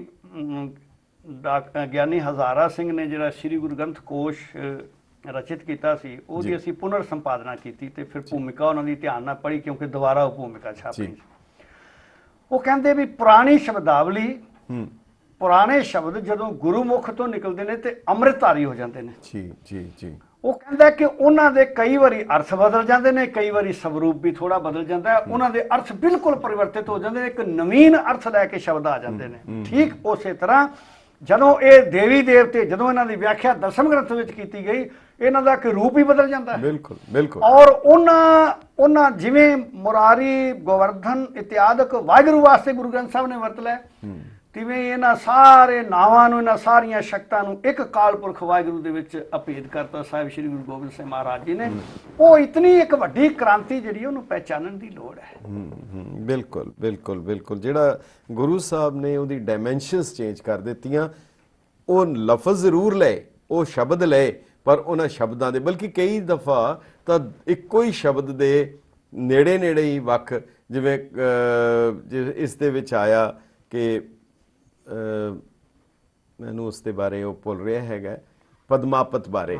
ਕਾਹੇ ਕੋ ਡੋਲਤ ਹੈ ਤੁਮਰੀ ਸੁਧ ਸੁੰਦਰ ਸ੍ਰੀ ਪਦਮਾਪਤ ਲੈ ਹੈ, ਕਾਹੇ ਕੋ ਡੋਲਤ ਹੈ ਤੁਮਰੀ ਸੁਧ ਸੁੰਦਰ ਸ੍ਰੀ ਪਦਮਾਪਤ ਲੈ ਹੈ, ਤੇ ਨਾਲ ਹੀ ਕਰ ਰਹੇ ਹੈ ਪਾਰ ਨਾ ਪਾਏ ਸਕੇ ਪਦਮਾਪਤ ਭੇਦ ਕਦੇ ਭੇਦ ਉਚਾਰੇ। ਹੁਣ ਇਹਨੂੰ ਸਮਝਣ ਲਈ ਮੇਰਾ ਖਿਆਲ ਹੈ ਕਿ ਉਹ ਥੋੜੀ ਜੀ ਹੁਜਤ ਤੋਂ ਹਟ ਕੇ ਫਿਰ ਸ਼ਰਧਾ ਚਾਹੀਦੀ ਹੈ। ਤਾਂ ਹੀ ਅਸੀਂ ਅਰਦਾਸ ਵੀ ਕਰਦੇ ਹਾਂ ਕਿ ਸਿਦਕ ਦਾਨ, ਭਰੋਸਾ ਦਾਨ ਅਗਰ ਅਸੀਂ ਉਹ ਕਰ ਸਕੀਏ। ਤੇ ਗਿਆਨੀ ਜੀ, ਤੁਸੀਂ ਕਾਫੀ ਦੇਰ ਦਾ ਮਤਲਬ ਇਹਦਾ ਪ੍ਰਚਾਰ ਪ੍ਰਸਾਰ ਵੀ ਕਰ ਰਹੇ ਹੋ, ਨਾ ਕੇਵਲ ਗੁਰੂ ਗ੍ਰੰਥ ਸਾਹਿਬ, ਸ੍ਰੀ ਦਸਮ ਗ੍ਰੰਥ ਸਾਹਿਬ, ਬਲਕਿ ਜਿਹੜੀਆਂ ਸਹਾਇਕ ਗ੍ਰੰਥ ਹੈ ਉਹਨਾਂ ਦਾ ਵੀ ਤੁਹਾਡਾ ਅਧਿਐਨ ਜਿਹੜਾ ਹੈਗਾ ਉਹ ਬਹੁਤ ਕਾਫੀ ਡੂੰਘਾ ਹੈ। ਗੁਰੂ ਸਾਹਿਬ ਨੇ ਸ਼ਸਤਰਾਂ ਨੂੰ ਪੀਰ ਕਿਉਂ ਕਿਹਾ? ਇਹ ਹਮਾਰੇ ਪੀਰ, ਇਹ ਕਿਉਂ ਕਿਹਾ? ਸਤਿਗੁਰੂ ਕਲਗੀਧਰ ਪਾਤਸ਼ਾਹ ਮਹਾਰਾਜ ਨੇ ਜੋ 6ਵੇਂ ਪਾਤਸ਼ਾਹ ਨੇ ਮੇਰੀ ਪੀਰੀ ਧਾਰਨ ਕੀਤੀ ਸੀ, ਉਹ ਸਿਧਾਂਤ ਜਦੋਂ ਸਾਨੂੰ ਦਿੱਤਾ ਸੀ, ਪੀਰ ਜੋ ਹੈ ਇਹ ਬਜ਼ੁਰਗ ਨੂੰ ਕਹਿੰਦੇ ਆ, ਵੱਡੇ ਨੂੰ ਕਹਿੰਦੇ ਆ। ਅੱਛਾ। ਸਤਿਕਾਰਯੋਗ ਜਿਹੜਾ ਹੁੰਦਾ ਜੀ। ਤੇ ਜਿਹੜਾ ਵੀ ਸਾਡੇ ਲਈ ਕਲਿਆਣਕਾਰੀ ਹੋਵੇ, ਸਾਡੇ ਲਈ ਭਲਾ ਕਰਨ ਵਾਲਾ ਹੋਵੇ, ਜਿਵੇਂ ਗੁਰੂ ਨਾਨਕ ਸਾਹਿਬ ਨੂੰ ਭਾਈ ਗੁਰਦਾਸ ਜੀ ਨੇ ਪੀਰ ਕਿਹਾ, ਜਾਹਰ ਪੀਰ ਜਗਤ ਪਰ ਬਾਬਾ ਜੀ। ਤੇ 6ਵੇਂ ਪਾਤਸ਼ਾਹ ਲਈ ਵੀ ਭਾਈ ਸਾਹਿਬ ਕਹਿੰਦੇ ਛਟਮ ਪੀਰ ਬੈਠਾ ਗੁਰ ਭਾਰੀ ਜੀ। ਤੋ ਪੀਰ ਦਾ ਮਤਲਬ ਹੈ ਬਜ਼ੁਰਗ, ਵੱਡਾ, ਸ਼ਕਤੀਸ਼ਾਲੀ, ਸਾਡੀ ਰੱਖਿਆ ਕਰਨ ਵਾਲਾ। ਉਹ ਅਕਾਲ ਪੁਰਖ ਵਾਹਿਗੁਰੂ ਹੈ। ਜਿਵੇਂ ਡਾਕਟਰ ਸਾਹਿਬ ਨੇ ਦੋਹਰਾ ਪੜਿਆ ਸੀ, ਨਮਸਕਾਰ ਸ੍ਰੀ ਖੜਗ ਕੋ ਕਰੋ ਸੋ ਹਿਤ ਚਿਤ ਲਾਏ। ਖੜਗ ਨਾਮ ਖੰਡੇ ਦਾ, ਤੇ ਇੱਥੇ ਖੜਗ ਅਕਾਲ ਪੁਰਖ ਨੂੰ ਖੜਗ ਰੂਪ ਚ ਵੇਖਿਆ ਗਿਆ, ਕਿਉਂਕਿ ਗੁਰੂ ਸਾਹਿਬ ਜੀ ਦੀ ਬਾਣੀ ਚ ਇਹ ਗੱਲ ਸਿਧਾਂਤ ਸਨ, ਜੋ ਵੀ ਕੁਝ ਪੈਦਾ ਹੋਇਆ ਸੰਸਾਰ ਦੇ ਵਿੱਚ ਉਹ ਅਕਾਲ ਪੁਰਖ ਦੇ ਵਿੱਚੋਂ ਹੀ ਪੈਦਾ ਹੋਇਆ। ਸਾਰਿਆਂ ਦਾ ਮੂਲ ਸਰੋਤ ਜਿਹੜਾ ਹੈ ਉਹ ਅਕਾਲ ਪੁਰਖ ਹੈ। ਤੇ ਸ਼ਸਤਰ ਜਿਹੜੇ ਨੇ ਇਹ ਸਾਡੀ ਰਾਖੀ ਕਰਦੇ ਨੇ, ਸਾਡਾ ਧਰਮ ਬਚਾਉਂਦੇ ਨੇ, ਸਾਡੀ ਮਰਿਆਦਾ ਬਚਾਉਂਦੇ ਨੇ, ਸਾਡੀ ਸੱਭਿਅਤਾ ਬਚਾਉਂਦੇ ਨੇ। ਇਸ ਕਰਕੇ ਗੁਰੂ ਗੋਬਿੰਦ ਸਿੰਘ ਸੱਚੇ ਪਾਤਸ਼ਾਹ ਜੀ ਨੇ ਸ਼ਸਤਰਾਂ ਦੀ ਮਹਾਨਤਾ ਨੂੰ ਮੁੱਖ ਰੱਖਦਿਆਂ ਹੁਕਮ ਦਿੱਤਾ ਸੀ, ਜਬ ਹਮਰੇ ਦਰਸ਼ਨ ਕੋ ਆਵੋ ਬਨ ਸੁਚੇਤ ਤਨ ਸ਼ਸਤਰ ਸਜਾਵੋ, ਕਮਰ ਕਸਾ ਕਰ ਦਿਓ ਦਿਖਾਈ, ਹਮਰੀ ਖੁਸ਼ੀ ਹੋਏ ਅਦਕਾਈ। ਵੀ ਜਦੋਂ ਸਾਡੇ ਦਰਬਾਰ ਚ ਆਉਣਾ, ਸ਼ਸਤਰ ਸਜਾ ਕੇ ਆਉਣਾ, ਸ਼ਸਤਰਾਂ ਦਾ ਪਹਿਰਾ ਰੱਖਣਾ, ਸ਼ਸਤਰਾਂ ਦਾ ਸਤਿਕਾਰ ਕਰਨਾ, ਔਰ ਆਪਣੇ ਸੀਸ ਦੇ ਉੱਤੇ ਵੀ ਸ਼ਸਤਰ ਚੱਕਰ ਗੁਰੂ ਕਲਗੀਧਰ ਪਾਤਸ਼ਾਹ ਮਹਾਰਾਜ ਦੇ ਅਸੀਂ ਦੇਖਦੇ ਹਾਂ। ਬਾਬਾ ਦੀਪ ਸਿੰਘ ਜੀ ਦੇ ਦੁਮਾਲੇ ਦੇ ਚੱਕਰ ਅੱਜ ਵੀ ਸ੍ਰੀ ਅਕਾਲ ਤਖਤ ਸਾਹਿਬ ਤੇ ਰੋਜ਼ ਸ਼ਾਮ ਨੂੰ ਦਰਸ਼ਨ ਕਰਾਏ ਜਾਂਦੇ ਆ। ਤੋ ਇਹ ਸ਼ਸਤਰਾਂ ਨੂੰ ਸੀਸ ਤੇ ਰੱਖਣਾ, ਸਤਿਕਾਰ ਦੇਣਾ। ਔਰ ਤੁਸੀਂ ਅੱਜ ਦੇਖੋ ਤਖਤ ਸਾਹਿਬਾਂ ਉੱਤੇ ਵੀ, ਸ੍ਰੀ ਅਕਾਲ ਤਖਤ ਸਾਹਿਬ ਤੇ ਵੀ, ਸ੍ਰੀ ਕੇਸਗੜ੍ਹ ਸਾਹਿਬ, ਪਟਨਾ ਸਾਹਿਬ, ਹਜੂਰ ਸਾਹਿਬ, ਸਾਰੇ ਤਖਤਾਂ ਦੇ ਉੱਤੇ ਸ਼ਸਤਰਾਂ ਦਾ ਪ੍ਰਕਾਸ਼ ਕੀਤਾ ਜਾਂਦਾ, ਕਿਉਂਕਿ ਅਕਾਲ ਪੁਰਖ ਪਾਵਰਫੁਲ ਹੈ। ਕੋਈ ਵੀ ਤਾਕਤਵਰ, ਤਾਕਤ ਤੋਂ ਬਿਨਾਂ ਤਾਕਤਵਰ ਨਹੀਂ ਬਣ ਸਕਦਾ। ਕੋਈ ਵੀ ਪਾਵਰਫੁਲ ਬੰਦਾ ਪਾਵਰ ਤੋਂ ਬਿਨਾਂ ਪਾਵਰਫੁਲ ਨਹੀਂ ਬਣ ਸਕਦਾ। ਸ਼ਕਤੀਸ਼ਾਲੀ ਸ਼ਕਤੀ ਤੋਂ ਬਿਨਾਂ ਨਹੀਂ ਘੁਆ ਸਕਦਾ। ਸੋ ਅਕਾਲ ਪੁਰਖ ਦੀ ਜਿਹੜੀ ਸ਼ਕਤੀ ਹੈ ਉਹ ਸ਼ਸਤਰਾਂ 'ਚ ਬਿਰਾਜਮਾਨ ਹੈ, ਜਿਹੜੀ ਸਾਡੇ ਧਰਮ ਨੂੰ, ਸਾਡੀ ਸੱਭਿਅਤਾ ਨੂੰ ਬਚਾਉਣ ਵਾਸਤੇ ਅਕਾਲ ਪੁਰਖ ਨੇ ਮੁੱਢ ਤੋਂ ਸਾਨੂੰ ਦਿੱਤੀ ਹੈ। ਤਾਂ ਮਹਾਰਾਜ ਬਚਨ ਕਰਦੇ, ਸ਼ਸਤਰਨ ਕੇ ਅਧੀਨ ਹੈ ਰਾਜ, ਜੋ ਨਾ ਧਰੈ ਤਿਸ ਬਿਗੜੈ ਕਾਜ, ਜਾਂ ਤੇ ਸਰਬ ਖਾਲਸਾ ਸੁਣੀਐ, ਆਯੁਧ ਧਰਵੇ ਉੱਤਮ ਗੁਣੀਐ। ਵੀ ਸ਼ਸਤਰ ਧਾਰੀ ਹੋਵੋ। ਸ਼ਸਤਰ ਸਜਾ ਕੇ 6ਵੇਂ ਪਾਤਸ਼ਾਹ ਨੇ ਮੀਰੀ ਪੀਰੀ ਦੀਆਂ ਤੇਗਾਂ ਧਾਰਨ ਕੀਤੀਆਂ, ਤੇ ਸੰਕੇਤ ਮਿਲਦੇ ਵੀ ਗੁਰੂ ਨਾਨਕ ਸਾਹਿਬ ਤੋਂ ਹੀ ਸ਼ਸਤਰ ਦਾ ਮਹਾਨਤਾ। ਭਾਈ ਸਾਹਿਬ ਭਾਈ ਗੁਰਦਾਸ ਜੀ ਦੀ ਬਾਣੀ ਚ ਆਉਂਦਾ, ਆਸਾ ਹੱਥ ਕਿਤਾਬ ਕੱਛ। ਜਦੋਂ ਮਹਾਰਾਜ ਮੱਕੇ ਗਏ ਨੇ ਤੇ ਆਸਾ ਕਹਿੰਦੇ ਸੋਟੇ ਨੂੰ, ਕਿਉਂਕਿ ਸੋਟੇ ਦੀ ਲੋੜ ਹੈ ਆਪਣੇ ਸਰੀਰ ਵਾਸਤੇ, ਆਪਣੀ ਰੱਖਿਆ ਵਾਸਤੇ। ਤੇ ਗੁਰੂ ਸਾਹਿਬ ਜੀ ਨੇ ਉਹਨਾਂ ਚੀਜ਼ਾਂ ਨੂੰ ਅੱਗੇ, ਜਿਹੜਾ ਗੁਰੂ ਨਾਨਕ ਸਾਹਿਬ ਨੇ ਸਿਧਾਂਤ ਦਿੱਤਾ ਸੀ ਵੀ ਜੇ ਜੀਵੈ ਪਤ ਲੱਥੀ ਜਾਏ, ਸਭ ਹਰਾਮ ਜੇਤਾ ਕਿਛ ਖਾਏ, ਉਸੇ ਸਿਧਾਂਤ ਨੂੰ 6ਵੇਂ ਪਾਤਸ਼ਾਹ ਨੇ ਮੀਰੀ ਪੀਰੀ ਦੇ ਰੂਪ ਚ ਲਿਆ, ਤੇ 10ਵੇਂ ਪਾਤਸ਼ਾਹ ਨੇ ਸ਼ਸਤਰਾਂ ਦਾ ਪ੍ਰਕਾਸ਼ ਖਾਲਸੇ ਦੇ ਜਿਹਨ ਵਿੱਚ ਕਰਨ ਵਾਸਤੇ ਐਸੀ ਬਾਣੀ, ਸ਼ਸਤਰ ਨਾਮ ਵਾਲਾ ਇੱਕ ਬਾਣੀ ਰਚੀ ਸ੍ਰੀ ਦਸਮ ਗ੍ਰੰਥ ਸਾਹਿਬ ਦੇ ਅੰਦਰ। ਉਹ ਸ਼ਸਤਰ ਨਾਮ ਵਾਲਾ ਵਿੱਚ ਮਹਾਰਾਜ ਕਹਿੰਦੇ ਨੇ, ਅਸ ਕਿਰਪਾਨ ਖੰਡੋ ਖੜਗ, ਤੁਪਕ ਤਬਰਿਆ ਤੀਰ, ਸਹਿਬ ਸਰੋਹੀ ਸਹਿਤੀ ਯਹ ਹਮਾਰੇ ਪੀਰ। ਇੱਕ ਘਟਨਾ ਇਤਿਹਾਸਕ ਹੈ ਕਿ ਗੁਰੂ ਸਾਹਿਬ ਨੂੰ ਕੋਟਕਪੂਰੇ ਦੇ ਸਰਦਾਰ ਕਪੂਰੇ ਨੇ ਪੁੱਛਿਆ, ਤੇ ਆਪਾਂ ਇਸ ਤੇ ਅੱਗੇ ਗੱਲ ਕਰਾਂਗੇ। ਤੁਸੀਂ ਇੱਕ ਬੜੀ ਸੋਹਣੀ ਗੱਲ ਕਹੀ, ਆਸਾ ਹੱਥ ਕਿਤਾਬ ਕੱਚ। ਮੈਨੂੰ ਅੱਜ ਪਤਾ ਲੱਗਾ ਹੈ ਕਿ ਆਸਾ ਸੋਟੇ ਨੂੰ ਕਹਿੰਦੇ ਆ, ਸ਼ਾਇਦ ਤਾਂ ਹੀ ਕਰਕੇ ਨਿਹੰਗ ਸਿੰਘ ਸੋਟੇ ਨੂੰ ਅਕਲਦਾਨ ਕਹਿੰਦੇ। ਸੋ ਇੱਕ ਵਕਫੇ ਦੇ ਬਾਅਦ ਅਸੀਂ ਹਾਜ਼ਰ ਹੁੰਨੇ ਆ। ਆਪ ਆਪਣੀ ਗੱਲ ਜਾਰੀ ਰੱਖਾਂ, ਡਾਕਟਰ ਸਾਹਿਬ ਵੀ ਇਹਦੇ 'ਚ ਕੁਝ ਆਪਣੇ ਵਿਚਾਰ ਦੇਣਗੇ। ਬਹੁਤ ਬਹੁਤ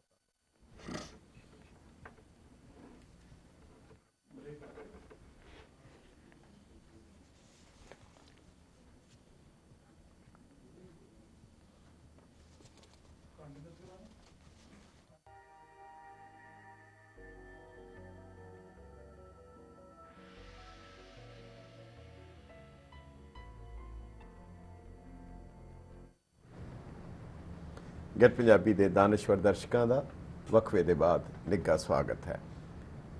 ਅਸੀਂ ਖਾਲਸੇ ਦਾ ਵਿਰਸਾ ਅਤੇ ਅੰਮ੍ਰਿਤ ਬਾਣੀ ਦੇ ਉੱਤੇ ਪੰਥ ਦੇ ਮਹਾਨ ਵਿਦਵਾਨਾਂ ਦੇ ਵਿਚਾਰ ਸੁਣ ਰਹੇ ਹਾਂ, ਔਰ ਇਹ ਸਾਡੇ ਲਈ ਬੜੀ ਮਾਣ ਵਾਲੀ ਗੱਲ ਹੈ। ਜ਼ਿਕਰ ਹੋ ਰਿਹਾ ਸੀ ਕਿ ਜਿਹੜੇ ਸ਼ਸਤਰ ਹਨ ਉਹਨਾਂ ਦੀ ਕੀ ਮਹੱਤਤਾ ਹੈ, ਪੀਰ ਕਿਉਂ ਕਿਹਾ ਗੁਰੂ ਸਾਹਿਬ ਨੇ। ਦਰਅਸਲ ਇਹ ਜਿਹੜੀ ਦੇਗ ਤੇਗ ਫਤਿਹ ਦਾ ਸੰਕਲਪ ਹੈ, ਇਹ ਵੀ ਸ੍ਰੀ ਦਸਮ ਗ੍ਰੰਥ ਸਾਹਿਬ ਦੀ ਦੇਣ ਹੈ। ਦੇਗ ਤੇਗ ਜਗ ਮੈਂ ਦੋ ਚਲੇ, ਰਾਖ ਆਪ ਮੋਹਿ ਅਵਰ ਨਾ ਦਲੇ। ਇਹ ਵੀ ਸ੍ਰੀ ਗੁਰੂ ਗੋਬਿੰਦ ਸਿੰਘ ਸਾਹਿਬ ਦਾ ਸਾਨੂੰ ਦਿੱਤੀ ਹੋਈ ਬਖਸ਼ਿਸ਼ ਹੈ। ਔਰ ਗੁਰੂ ਗੋਬਿੰਦ ਸਿੰਘ ਸਾਹਿਬ ਦਾ ਸ਼ਮਸ਼ੀਰ ਧਾਰੀ ਹੋਣਾ, ਖੜਗ ਧਾਰੀ ਹੋਣਾ ਹੀ ਉਸ ਦੀ ਵੀ ਸਮਝ ਨਹੀਂ ਆ ਸਕਦੀ, ਕਿਉਂਕਿ ਜਿਵੇਂ ਪ੍ਰੋਫੈਸਰ ਪੂਰਨ ਸਿੰਘ ਨੇ ਵੀ ਕਿਹਾ ਕਿ ਹੇ ਸਤਿਗੁਰ ਸੱਚੇ ਪਾਤਸ਼ਾਹ, ਸਾਡੀ ਬੁੱਧੀ ਇੱਕ ਬੱਕਰੇ ਦੀ ਹੈ। ਬੱਕਰੇ ਦੇ ਸਾਹਮਣੇ ਕੋਈ ਨੰਗੀ ਤਲਵਾਰ ਲੈ ਆਏ ਕਿ ਉਹ ਆਪਣੀ ਬੁੱਧੀ ਕਾਇਮ ਰੱਖ ਸਕਦਾ ਹੈ? ਕਿ ਉਸ ਦੀ ਸੋਚ ਕਾਇਮ ਰਹੇਗੀ ਅਸੀਂ ਨਹੀਂ ਸਮਝ ਸਕਦੇ, ਪਰ ਇਹ ਤੇਰਾ ਸਰੂਪ ਹੈ ਜਿਹੜਾ ਸਮਝ ਆਂਦਾ। ਉਸ ਨੂੰ ਜਦੋਂ ਇਹ ਪੜ੍ਹਿਆ ਗੁਰੂ ਨਾਨਕ ਸਾਹਿਬ ਦੀ ਬਾਣੀ, ਜੋ ਤੋ ਪ੍ਰੇਮ ਖੇਲਨ ਕਾ ਚਾਓ ਸਿਰ ਧਰ ਤਲੀ ਗਲੀ ਮੇਰੀ ਆਓ, ਫਿਰ ਤੇਰੀ ਹੱਥ 'ਚ ਪਕੜੀ ਹੋਈ ਨੰਗੀ ਤਲਵਾਰ ਸਮਝ ਕੇ ਪਤਾ ਲੱਗਾ ਕਿ ਇਹ ਕੀ ਚੀਜ਼ ਹੈ ਔਰ ਇਸ ਦੀ ਕੀ ਮਹੱਤਤਾ ਹੈ।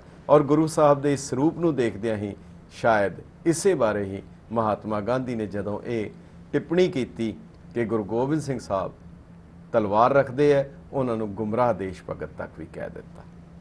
ਇਹ ਕੌਮ ਦੀ ਬਦਕਿਸਮਤੀ ਹੈ। ਔਰ ਜਦੋਂ ਇਹਦੇ ਤੇ ਫਿਰ ਵਿਵਾਦ ਹੋਇਆ ਤਾਂ ਅਖੀਰ ਦੇ ਵਿੱਚ ਮਹਾਤਮਾ ਗਾਂਧੀ ਨੇ ਮਾਸਟਰ ਤਾਰਾ ਸਿੰਘ ਨੂੰ ਚਿੱਠੀ ਲਿਖੀ ਕਿ ਜਿਹੜੇ ਬੰਦੇ ਗੁਰੂ ਗੋਬਿੰਦ ਸਿੰਘ ਦੀ ਇਸ ਫਿਲਾਸਫੀ ਦੇ ਉੱਤੇ ਯਕੀਨ ਰੱਖਦੇ ਹੈ ਉਹਨਾਂ ਲਈ ਕਾਂਗਰਸ ਵਿੱਚ ਕੋਈ ਜਗ੍ਹਾ ਨਹੀਂ ਹੈ। ਉਹਨਾਂ ਨੇ ਕਿਹਾ ਮੈਂ ਤਾਂ ਐਸੇ ਮੁਲਕ ਦੀ ਸਥਾਪਨਾ ਚਾਹੁੰਦਾ ਹਾਂ ਜਿਹਦੇ ਵਿੱਚ ਫੌਜ ਨਾ ਹੋਏ, ਜਿਹਦੇ ਵਿੱਚ ਫੌਜ, ਐਸੀ ਸਰਕਾਰ ਚਾਹੁੰਦਾ ਜਿਹਦੇ ਕੋਲ ਫੌਜ ਨਾ ਹੋਏ। ਮਾਸਟਰ ਜੀ ਨੇ ਜਵਾਬ ਦਿੱਤਾ ਸੀ ਜਿਸ ਮੁਲਕ ਦੇ ਵਿੱਚ ਅਗਰ ਐਸੀ ਸਰਕਾਰ ਬਣ ਜਾਏ ਫੌਜ ਦੀ ਲੋੜ ਨਾ ਰਹੇ ਤਾਂ ਉਸ ਮੁਲਕ ਵਿੱਚ ਸਰਕਾਰ ਦੀ ਵੀ ਲੋੜ ਨਹੀਂ ਹੈਗੀ। ਸੋ ਇਹ ਇੱਕ ਬਹੁਤ ਵੱਡੀ ਜਿਹੜੀ ਲੋੜ ਹੈ ਔਰ ਜਿਹੜੀ ਨਾਲ ਨਾਲ ਚੱਲਦੀ ਹੈ। ਹਾਂ, ਕਿਸ ਦੇ ਹੱਥ ਵਿੱਚ ਹੈ? ਇਹ ਸ੍ਰੀ ਸਾਹਿਬ ਹੈ ਕਿ ਤਲਵਾਰ ਹੈ?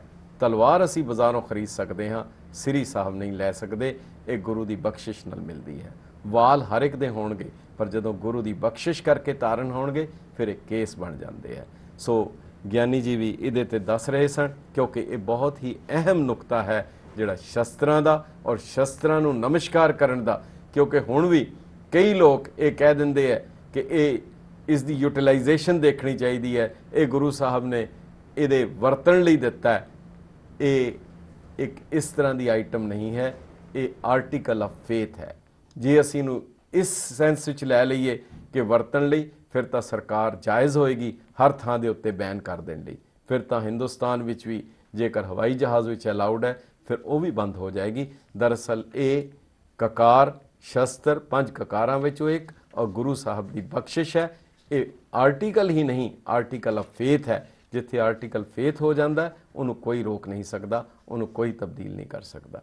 ਸੋ ਗਿਆਨੀ ਜੀ ਤੁਸੀਂ ਇਸ ਦੇ ਬਾਰੇ, ਇੱਥੋਂ ਗੱਲ ਚੱਲੀ ਸੀ ਕਿ ਇਹ ਹਮਾਰੇ ਪੀਰ ਤੇ ਆਸਾ ਤੋਂ ਅੱਗੇ ਤੁਸੀਂ ਸ਼ੁਰੂ ਕੀਤਾ ਸੀ ਕਿ ਅੱਗੇ ਤੁਸੀਂ ਕੀ ਕਹਿਣਾ ਚਾਹੁੰਦੇ? ਸਤਿਗੁਰਾਂ ਨੇ ਦਸਮ ਪਾਤਸ਼ਾਹ ਨੇ ਸਪਸ਼ਟ ਜਿਹੜੀ ਗੱਲ ਕਹੀ ਹੈ, ਕਿਰਪਾਨ ਪਾਣ ਧਾਰੀਆਂ ਕਰੋੜ ਪਾਪ ਟਾਰੀਆਂ।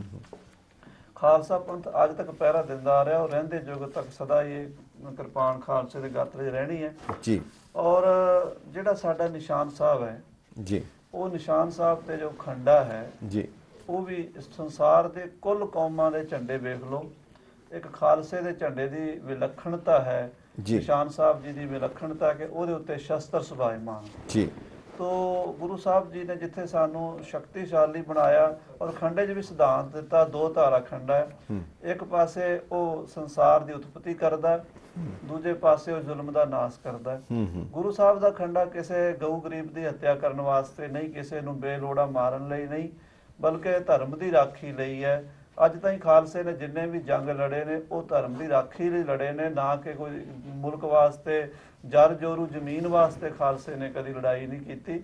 ਉਹਨਾਂ ਨੇ ਦੇਸ਼ ਕੌਮ ਧਰਮ ਦੀ ਰਾਖੀ ਲਈ, ਇਹ ਅਕਾਲ ਪੁਰਖ ਦੀ ਫੌਜ ਹੈ, ਸ਼ਸਤਰਧਾਰੀ ਹੈ। ਔਰ ਦੇਖੋ ਜਿਤਨੇ ਵੀ ਪੁਰਾਣੇ ਅਸੀਂ ਮਜ਼ਹਬਾਂ ਦੇ ਧਰਮਾਂ ਦੇ ਆਗੂ ਦੇਖਦੇ ਹਾਂ ਉਹ ਵੀ ਸ਼ਸਤਰਧਾਰੀ, ਕਿਉਂਕਿ ਜਿਹੜੇ ਲੋਕ ਕਹਿੰਦੇ ਆ ਵੀ ਗੁਰੂ ਗੋਬਿੰਦ ਸਿੰਘ ਨੇ ਨਵਾਂ ਕੰਮ ਕੀਤਾ ਤੇ ਸ਼ਸਤਰ ਦਿੱਤੇ, ਉਹ ਪਿਛਲੇ ਇਤਿਹਾਸ ਦੇ ਵੇਖੋ ਹਜ਼ਰਤ ਮੁਹੰਮਦ ਸਾਹਿਬ ਵੀ ਉਹਨਾਂ ਨੇ ਵੀ ਜੰਗ ਲੜਿਆ ਆਪਣੀ ਸੇਫਟੀ ਵਾਸਤੇ, ਜਾਂ ਹੋਰ ਲੋਕਾਂ ਨੇ ਵੀ।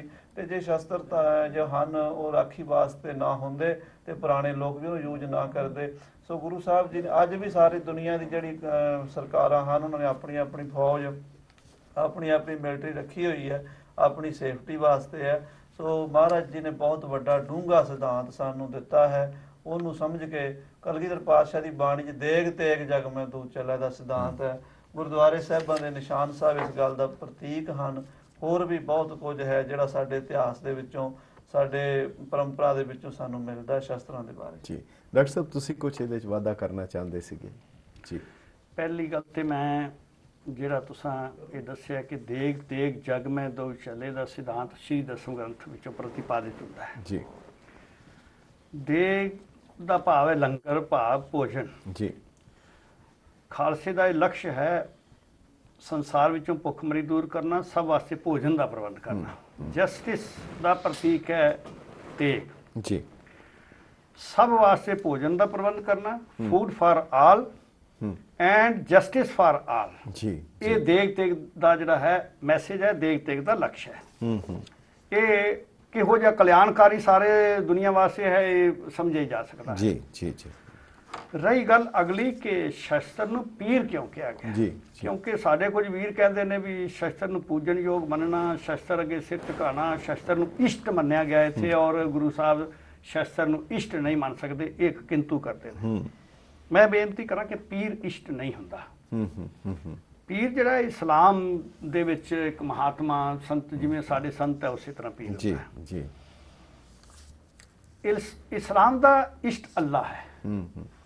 ਅੱਲਾ ਤੋਂ ਬਾਅਦ ਦੂਜੇ ਦਰਜੇ ਤੇ ਮੁਹੰਮਦ ਸਾਹਿਬ ਨੇ। ਜੀ ਮੁਹੰਮਦ ਸਾਹਿਬ ਤੋਂ ਬਾਅਦ ਜਿਹੜੇ ਹੋਰ ਧਾਰਮਿਕ ਬਜ਼ੁਰਗ ਜਿਨ੍ਹਾਂ ਨੇ ਇਸਲਾਮ ਦਾ ਬਹੁਤ ਪ੍ਰਚਾਰ ਕੀਤਾ, ਉਹਨਾਂ ਨੂੰ ਪੀਰ ਕਹਿੰਦੇ। ਜੀ तो पीर इस्लाम का एक प्रचारक है।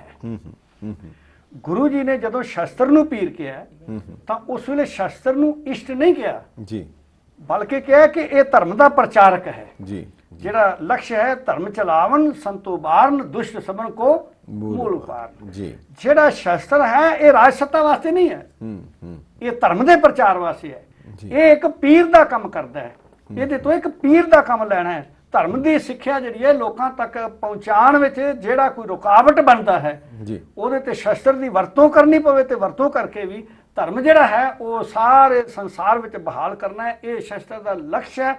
ਇਸ ਕਰਕੇ ਸ਼ਸਤਰ ਜਿਹੜਾ ਗੁਰਮਤਿ ਦੇ ਵਿੱਚ ਹੈ ਉਹ ਕੋਈ ਰੱਬ ਦਾ ਬਦਲ ਨਹੀਂ ਹੈ, ਬਲਕਿ ਉਹ ਰੱਬ ਦੇ ਨਾਮ ਦਾ ਔਰ ਚੰਗੇ ਜਿਹੜੇ ਗੁਰਮਤਿ ਦੇ ਸਿਧਾਂਤ ਨੇ ਉਹਨਾਂ ਦਾ ਪ੍ਰਚਾਰਕ ਦੇ ਰੂਪ ਵਿੱਚ ਇੱਕ ਪ੍ਰਸਤੁਤੀ ਉਹਦੀ ਕੀਤੀ। बिल्कुल जिवें सेनापति ने लिखा है, असुर संघारबे को दुर्जन के मारबे को संकट निबारबे को खालसा बनाया है।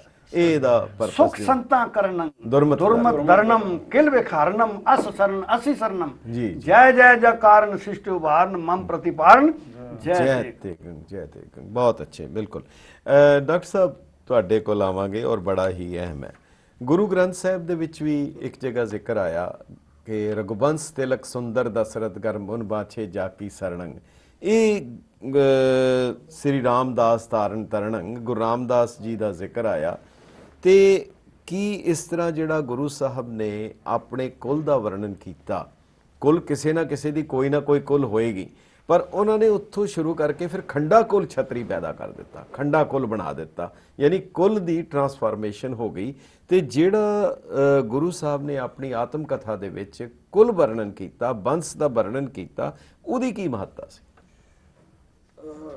ਮੌਜੂਦਾ ਸਮੇਂ ਵਿੱਚ ਤੇ ਮੈਂ ਸਮਝਦਾ ਸੋ ਬਹੁਤ ਜ਼ਿਆਦਾ ਮਹੱਤਤਾ ਹੈ ਉਹਦੀ ਜੀ, ਕਿਉਂਕਿ ਇਹ ਬਚਿੱਤਰ ਨਾਟਕ ਦੇ ਵਿੱਚ ਹੀ ਅੱਗੇ ਜਾ ਕੇ ਸੋਢੀ ਤੇ ਬੇਦੀ ਵੰਸ਼ ਜਿਹੜਾ ਹੈ ਜੀ, ਉਸ ਦਾ ਉਹਨਾਂ ਨੇ ਵਰਣਨ ਕੀਤਾ ਹੈ। ਔਰ ਸ਼ੁਰੂ ਉਹ ਇਸ ਤਰ੍ਹਾਂ ਕਰਦੇ ਨੇ ਵੀ ਪ੍ਰਥਮ ਕਾਲ ਜਬ ਕਰਾ ਪਸਾਰਾ ਓਂਕਾਰ ਤੇ ਸ੍ਰਿਸ਼ਟ ਉਪਾਰਾ। ਇਹਦੇ ਨਾਲ ਹੀ ਇੱਕ ਮੈਂ ਪੁਆਇੰਟ ਹੋਰ ਦੱਸ ਦਵਾਂ ਕਿ ओंकार ब्रह्मा उत्पत्त ओंकार किया जिनचित ओंकार सैल जुग पए ओंकार वेद निर्मय। ਇਹ ਓंकार ਬਾਣੀ ਜਿਹੜੀ ਗੁਰੂ ਗ੍ਰੰਥ ਸਾਹਿਬ ਦੇ ਵਿੱਚ ਹੈ ਇਹ ਬਿਲਕੁਲ ਉਸੇ ਦੀ ਹੀ ਤਰਜ਼ ਤੇ ਦਸਮ ਗ੍ਰੰਥ ਦੇ ਵਿੱਚ ਵੀ ਸਾਨੂੰ ਉਹ ਮੰਨ ਰਹੇ ਨੇ, ਕਹਿ ਰਹੇ ਨੇ ਵੀ ਓਂਕਾਰ ਤੇ ਸ੍ਰਿਸ਼ਟ ਉਪਾਰਾ। ਓਂਕਾਰ ਤੋਂ ਸਾਰੀ ਸ੍ਰਿਸ਼ਟੀ ਪੈਦਾ ਹੋਈ ਤੇ ਫਿਰ ਬਾਅਦ ਵਿੱਚ ਉਹ ਦੱਸਦੇ ਨੇ ਵੀ ਕਾਲ ਸੈਨ ਪ੍ਰਥਮੇ ਭਇਓ ਭੂਪਾ अधिक अतुल बलराम अनूपा। ते काल केत दूसर भू भयो क्रूर बरस तीसर जग ठहयो। काल तुझ चतुर्थ नृप सोहे ते ते भयो जगत सब मोहे। ਇਹ ਚਾਰ ਰਾਜਿਆਂ ਦਾ ਇੱਕ ਚਾਰ ਬਲੀ ਪੁਰਖਾਂ ਦਾ ਮਤਲਬ ਉਹਨਾਂ ਨੇ ਵਰਣਨ ਕੀਤਾ ਹੈ ਕਿ ਜਦੋਂ ਸ੍ਰਿਸ਼ਟੀ ਚੱਲੀ ਤੇ ਇਹ ਕਾਲ ਸੈਨ, ਕਾਲ ਕੇਤ, ਕਾਲ ਧੁਜ, ਇਹ ਇਸ ਤਰ੍ਹਾਂ ਚਾਰ ਰਾਜੇ ਸੀ ਜਿਹੜੇ ਉਹ ਮਤਲਬ ਜੀ ਜੀ। ਤੇ ਬਹੁਤ ਅੱਛਾ ਉਹਨਾਂ ਦਾ ਉਸੇ ਵਰਣਨ ਨੂੰ ਲੈ ਕੇ ਉਹਨਾਂ ਨੇ, ਕਿਉਂਕਿ ਸਮਾਂ ਸਾਡੇ ਕੋਲ ਬਹੁਤ ਥੋੜਾ ਹੈ, ਮੈਂ ਇੱਕ ਜ਼ਰੂਰ ਚਾਹਾਂਗਾ ਡਾਕਟਰ ਸਾਹਿਬ ਕੋਲੋਂ। ਡਾਕਟਰ ਸਾਹਿਬ ਜਿਹੜਾ ਗੁਰੂ ਸਾਹਿਬ ਨੇ ਰਾਮ ਅਵਤਾਰ ਵੀ ਲਿਖਿਆ, ਉਹਦੇ 'ਚ ਆਪਣਾ ਆਸ਼ਾ ਵੀ ਦੇ ਦਿੱਤਾ ਅਖੀਰ ਦੇ ਵਿੱਚ, ਰਾਮ ਰਹੀਮ ਪੁਰਾਨ ਕੁਰਾਨ ਅਨੇਕ ਕਹੇ ਮਤ ਏਕ ਨਾ ਮਾਨਿਓ। ਜਾਂ ਜਦੋਂ ਉਹਨਾਂ ਨੇ ਜ਼ਿਕਰ ਕਰ ਦਿੱਤਾ राम कथा जुग जुग अटल, फिर साध असाध जानो नहीं बात सुबाद विवाद। साध और असाध का ਨਿਰਣਾ ਕਰਨਾ ਮੇਰਾ ਕੰਮ ਨਹੀਂ ਹੈ, ਕੌਣ ਸਾਧ ਹੈ ਕੌਣ ਅਸਾਧ ਹੈ, ਪਰ ਜਿਹੜਾ ਕਿ ਨਿਤਨੇਮ ਦਾ ਵੀ ਹਿੱਸਾ ਬਾਅਦ ਵਿੱਚ ਹੈ, ਸਗਲ ਦੁਆਰ ਕੋ ਛਾੜ ਕੇ। ਕ੍ਰਿਸ਼ਨਾ ਅਵਤਾਰ ਜਿਹੜਾ ਹੈ, ਜਿਹੜਾ ਓਰੀਜਨਲ ਭਾਗਵਤ ਹੈ, ਉਹਦੇ ਵਿੱਚ ਔਰ ਇਹਦੇ 'ਚ ਤੇ ਬਿਲਕੁਲ ਹੀ ਜ਼ਮੀਨ ਅਸਮਾਨ ਦਾ ਫਰਕ ਹੈ। ਇਹ ਨਾ ਇਹਦੇ 'ਚ ਗੀਤਾ ਦਾ ਜ਼ਿਕਰ ਹੈ, ਨਾ ਇਹਦੇ 'ਚ ਜਿਹੜੀ ਲੀਲਾ ਹੈ ਉਹਦਾ ਬੜਾ ਥੋੜਾ ਜਿਹਾ ਵਰਣਨ ਹੈ। ਜੋ ਮੂਲ ਭਾਗਵਤ ਦੇ ਵਿੱਚ ਜੋ ਕ੍ਰਿਸ਼ਨ ਲੀਲਾ ਦਾ ਉਹਦਾ 10ਵਾਂ ਹਿੱਸਾ ਵੀ ਨਹੀਂ ਹੈ, ਫਿਰ ਵੀ ਐਡਾ ਰੋਲਾ ਪਾ ਦਿੱਤਾ ਜਾਂਦਾ ਹੈ। ਤੇ ਇਹ ਕ੍ਰਿਸ਼ਨਾ ਅਵਤਾਰ ਲਿਖਣ ਦਾ ਮਕਸਦ ਕੀ ਸੀ, ਔਰ ਇਹਦੇ ਵਿੱਚ ਮੁਸਲਮਾਨ ਨਾਂ ਔਰ ਇਹ ਜ਼ਿਕਰ ਜਿਹੜੇ ਆ ਜਾਣੇ, ਮੁਸਲਮਾਨ ਨਾਂ ਔਰ ਸਿੰਘਾਂ ਦਾ ਨਾਂ ਆ ਜਾਣਾ, ਇਹ ਕੈਸਾ ਕ੍ਰਿਸ਼ਨ, ਇਹ ਕ੍ਰਿਸ਼ਨ ਨੂੰ ਤਬਦੀਲ ਕੀਤਾ ਹੈ ਕਿ ਸਿੰਘਾਂ ਨੂੰ ਤਬਦੀਲ ਕੀਤਾ ਹੈ ਜਾਂ ਮੁਸਲਮਾਨਾਂ ਨੂੰ ਤਬਦੀਲ ਕੀਤਾ ਹੈ? ਇਹਦਾ ਕੁਝ ਦੱਸੋਗੇ? ਇਹ ਜਿਹੜੀ ਪਹੇਲੀ ਜੀ ਹੈ ਬੜੀ ਗੁੰਝਲਦਾਰ ਹੈ। ਨਾਮ ਹੈ ਰਚਨਾ ਦਾ ਬਚਿੱਤਰ ਨਾਟਕ ਜੀ। ਸਮਝਣ ਵਾਸਤੇ ਅਸਾਧਾਰਨ ਬੁੱਧੀ ਚਾਹੀਦੀ ਹੈ, ਕਿਉਂਕਿ ਨਾਟਕ ਹੈ ਔਰ ਬੜਾ ਵਿਚਿੱਤਰ ਨਾਟਕ ਹੈ। ਅਸੀਂ ਦੇਖਦੇ ਹਾਂ ਕਿ ਅਵਤਾਰਾਂ ਦੀਆਂ ਕਥਾਵਾਂ ਲਿਖਣਾ ਪ੍ਰਯੋਜਨ ਨਹੀਂ ਹੈ, ਅਵਤਾਰਾਂ ਨੂੰ ਯੁੱਧ ਵਿੱਚ ਖੜਾ ਕਰਨਾ ਪ੍ਰਯੋਜਨ ਹੈ। ਜੀ। ਜਿਹੜੇ ਅਵਤਾਰ ਅਹਿੰਸਾ ਦਾ ਪ੍ਰਚਾਰ ਕਰਦੇ ਰਹੇ, ਮਹਾਵੀਰ ਜੈਨ ਵਰਗੇ, ਮਹਾਤਮਾ ਬੁੱਧ ਵਰਗੇ, ਜੀ, ਉਹਨਾਂ ਨੂੰ ਵੀ ਅਰਿਹੰਤ ਅਵਤਾਰ ਤੇ ਬੌਧੂ ਅਵਤਾਰ ਦੇ ਰੂਪ ਵਿੱਚ ਯੁੱਧ ਵਿੱਚ ਲਿਆ ਕੇ ਖੜਾ ਕਰਤਾ ਸਾਹਿਬ ਸ੍ਰੀ ਗੁਰੂ ਗੋਬਿੰਦ ਸਿੰਘ ਮਹਾਰਾਜ ਜੀ ਨੇ। ਜੀ। ਇਹ ਸੰਦੇਸ਼ ਦੇਣ ਵਾਸਤੇ ਕਿ ਇੱਥੋਂ ਦੇ ਜੈਨ, ਇੱਥੋਂ ਦੇ ਬੁੱਧ, ਇੱਥੋਂ ਦੇ ਯੋਗੀ, ਇੱਥੋਂ ਦੇ ਸਾਧਕ, ਇੱਥੋਂ ਦੇ ਵੈਦਿਕ ਲੋਕ, ਇੱਥੋਂ ਦੇ ਅਵੈਦਿਕ ਲੋਕ ਜਦੋਂ ਤੱਕ ਸਾਰੇ ਸ਼ਸਤਰ ਧਾਰੀ ਹੋ ਕੇ ਜ਼ੁਲਮ ਦਾ ਮੁਕਾਬਲਾ ਕਰਨ ਲਈ ਤਿਆਰ ਨਹੀਂ ਹੁੰਦੇ, ਉਸ ਸਮੇਂ ਤੱਕ ਇਸ ਦੇਸ਼ ਦੇ ਗੁਲਾਮੀ ਦੇ ਬੰਧਨ ਨਹੀਂ ਕੱਟੇ ਜਾ ਸਕਦੇ। ਇਹ ਮੈਸੇਜ ਹੈ ਉਹਨਾਂ ਦਾ ਅਵਤਾਰ। ਜਿੱਥੋਂ ਤੱਕ ਕ੍ਰਿਸ਼ਨ ਅਵਤਾਰ ਦਾ ਹੈ, ਕ੍ਰਿਸ਼ਨ ਅਵਤਾਰ ਭਾਗਵਤ ਦੀ ਕਥਾ ਲਿਖਣੀ ਉਹਨਾਂ ਦਾ ਪ੍ਰਯੋਜਨ ਹੀ ਨਹੀਂ ਹੈ। ਤੁਸੀਂ ਇਹਦੇ ਅੰਦਰ ਜਾਓ, ਜਿਹੜੇ ਤੇ ਬੰਦੇ ਬੇਸਮਝ ਨੇ, ਉਹ ਬੇਸਮਝ ਬੰਦੇ ਜਿਹੜੇ ਨੇ ਇਹਦਾ ਵਿਸ਼ਲੇਸ਼ਣ ਠੀਕ ਨਹੀਂ ਕਰ ਸਕਦੇ, ਤੇ ਉਹ ਕਹਿੰਦੇ ਇਹਦੇ 'ਚ ਸੰਵਤ ਗੜਬੜ ਨੇ। ਪਹਿਲੇ ਭਾਗ ਦਾ ਸੰਵਤ ਜਿਹੜਾ ਹੈ ਉਹ 1745 ਹੈ, ਤੇ ਅਗਲੇ ਭਾਗ ਜਿਹੜਾ 1744 ਹੈ, ਤੇ ਜਦੋਂ ਕਿ ਪਹਿਲੇ ਦਾ 1744 ਹੋ ਸਕਦਾ ਤੇ 1745 ਦੇ ਬਾਅਦ ਵਿੱਚ ਆਉਣਾ ਚਾਹੀਦਾ। ਉਹਨਾਂ ਨੂੰ ਪਤਾ ਹੀ ਨਹੀਂ ਹੈ ਕਿ ਗੁਰੂ ਜੀ ਨੇ ਜਦੋਂ ਕ੍ਰਿਸ਼ਨਾ ਅਵਤਾਰ ਲਿਖਿਆ, ਕ੍ਰਿਸ਼ਨਾ ਅਵਤਾਰ ਦੀ ਸਮੁੱਚੀ ਗਾਥਾ ਲਿਖਣਾ ਉਹਨਾਂ ਦਾ ਪ੍ਰਯੋਜਨ ਹੀ ਨਹੀਂ। ਔਰ ਮਹਾਭਾਰਤ ਦਾ ਜਿਹੜਾ ਅਰਜੁਨ, ਮਹਾਭਾਰਤ ਵਿੱਚ ਜਿਹੜਾ ਅਰਜੁਨ ਨੂੰ ਗੀਤਾ ਦਾ ਉਪਦੇਸ਼ ਦਿੱਤਾ ਹੈ, ਉਸ ਕਥਾ ਨੂੰ ਬਿਲਕੁਲ ਛੱਡ ਦੇਣਾ, ਉਹਦਾ ਪ੍ਰਯੋਜਨ ਇਹ ਹੈ ਕਿ ਉਹ ਕਿਤੇ ਲੋਕ ਫਿਰ ਉਹ ਗੀਤਾ ਨੂੰ ਨਾ ਪਵਿੱਤਰ ਗਿਆਨ ਸਮਝ ਬੈਠਣ, ਇਸ ਕਰਕੇ ਉਹਨੂੰ ਹਟਾ ਹੀ ਦਿੱਤਾ ਗਿਆ ਹੈ। ਸਰਵ ਪ੍ਰਥਮ ਗੁਰੂ ਜੀ ਨੇ ਖੜਗ ਸਿੰਘ ਦੀ ਕਥਾ ਲਿਖੀ ਹੈ ਜੀ, ਜਿਸ ਨੂੰ ਅਸੀਂ ਯੁੱਧ ਪ੍ਰਬੰਧ ਕਹਿੰਦੇ ਹਾਂ। ਔਰ ਇਹ ਯੁੱਧ ਪ੍ਰਬੰਧ ਇਤਨਾ ਜਿਹੜਾ ਸੀ ਇਹਦਾ ਪ੍ਰਚਾਰ ਸੀ ਸਿੱਖਾਂ ਵਿੱਚ ਕਿ ਇਹਦੀ ਪੋਥੀ ਵੱਖਰੀ ਹੁੰਦੀ ਸੀ। ਪਹਿਲਾਂ ਯੁੱਧ ਪ੍ਰਸੰਗ ਨਿਹੰਗ ਜਿਹੜੇ ਸੀ ਉਹ ਵਾਰ-ਵਾਰ ਪੜ੍ਹਦੇ ਹੁੰਦੇ ਸੀ। ਨਿਹੰਗ ਸਿੰਘ ਸਾਡੇ ਗੁਰੂ ਕੇ ਖਾਲਸੇ ਜਿਹੜੇ ਸਨ ਉਹ ਯੁੱਧ ਪ੍ਰਸੰਗ ਵਾਰ-ਵਾਰ ਪੜ੍ਹਦੇ ਸਨ। ਹੁਣ ਜਿਹੜਾ ਯੁੱਧ ਪ੍ਰਸੰਗ ਹੈ ਇਹਦੇ ਵਿੱਚ ਅਸੀਂ ਦੇਖੀਏ ਕਿ ਸ਼੍ਰੀ ਕ੍ਰਿਸ਼ਨ ਦੇ ਨਾਲ ਯੁੱਧ ਕਰਨ ਵਾਲਾ ਇੱਕ ਯੋਧਾ ਖੜਗ ਸਿੰਘ ਖੜਾ ਕੀਤਾ ਹੈ।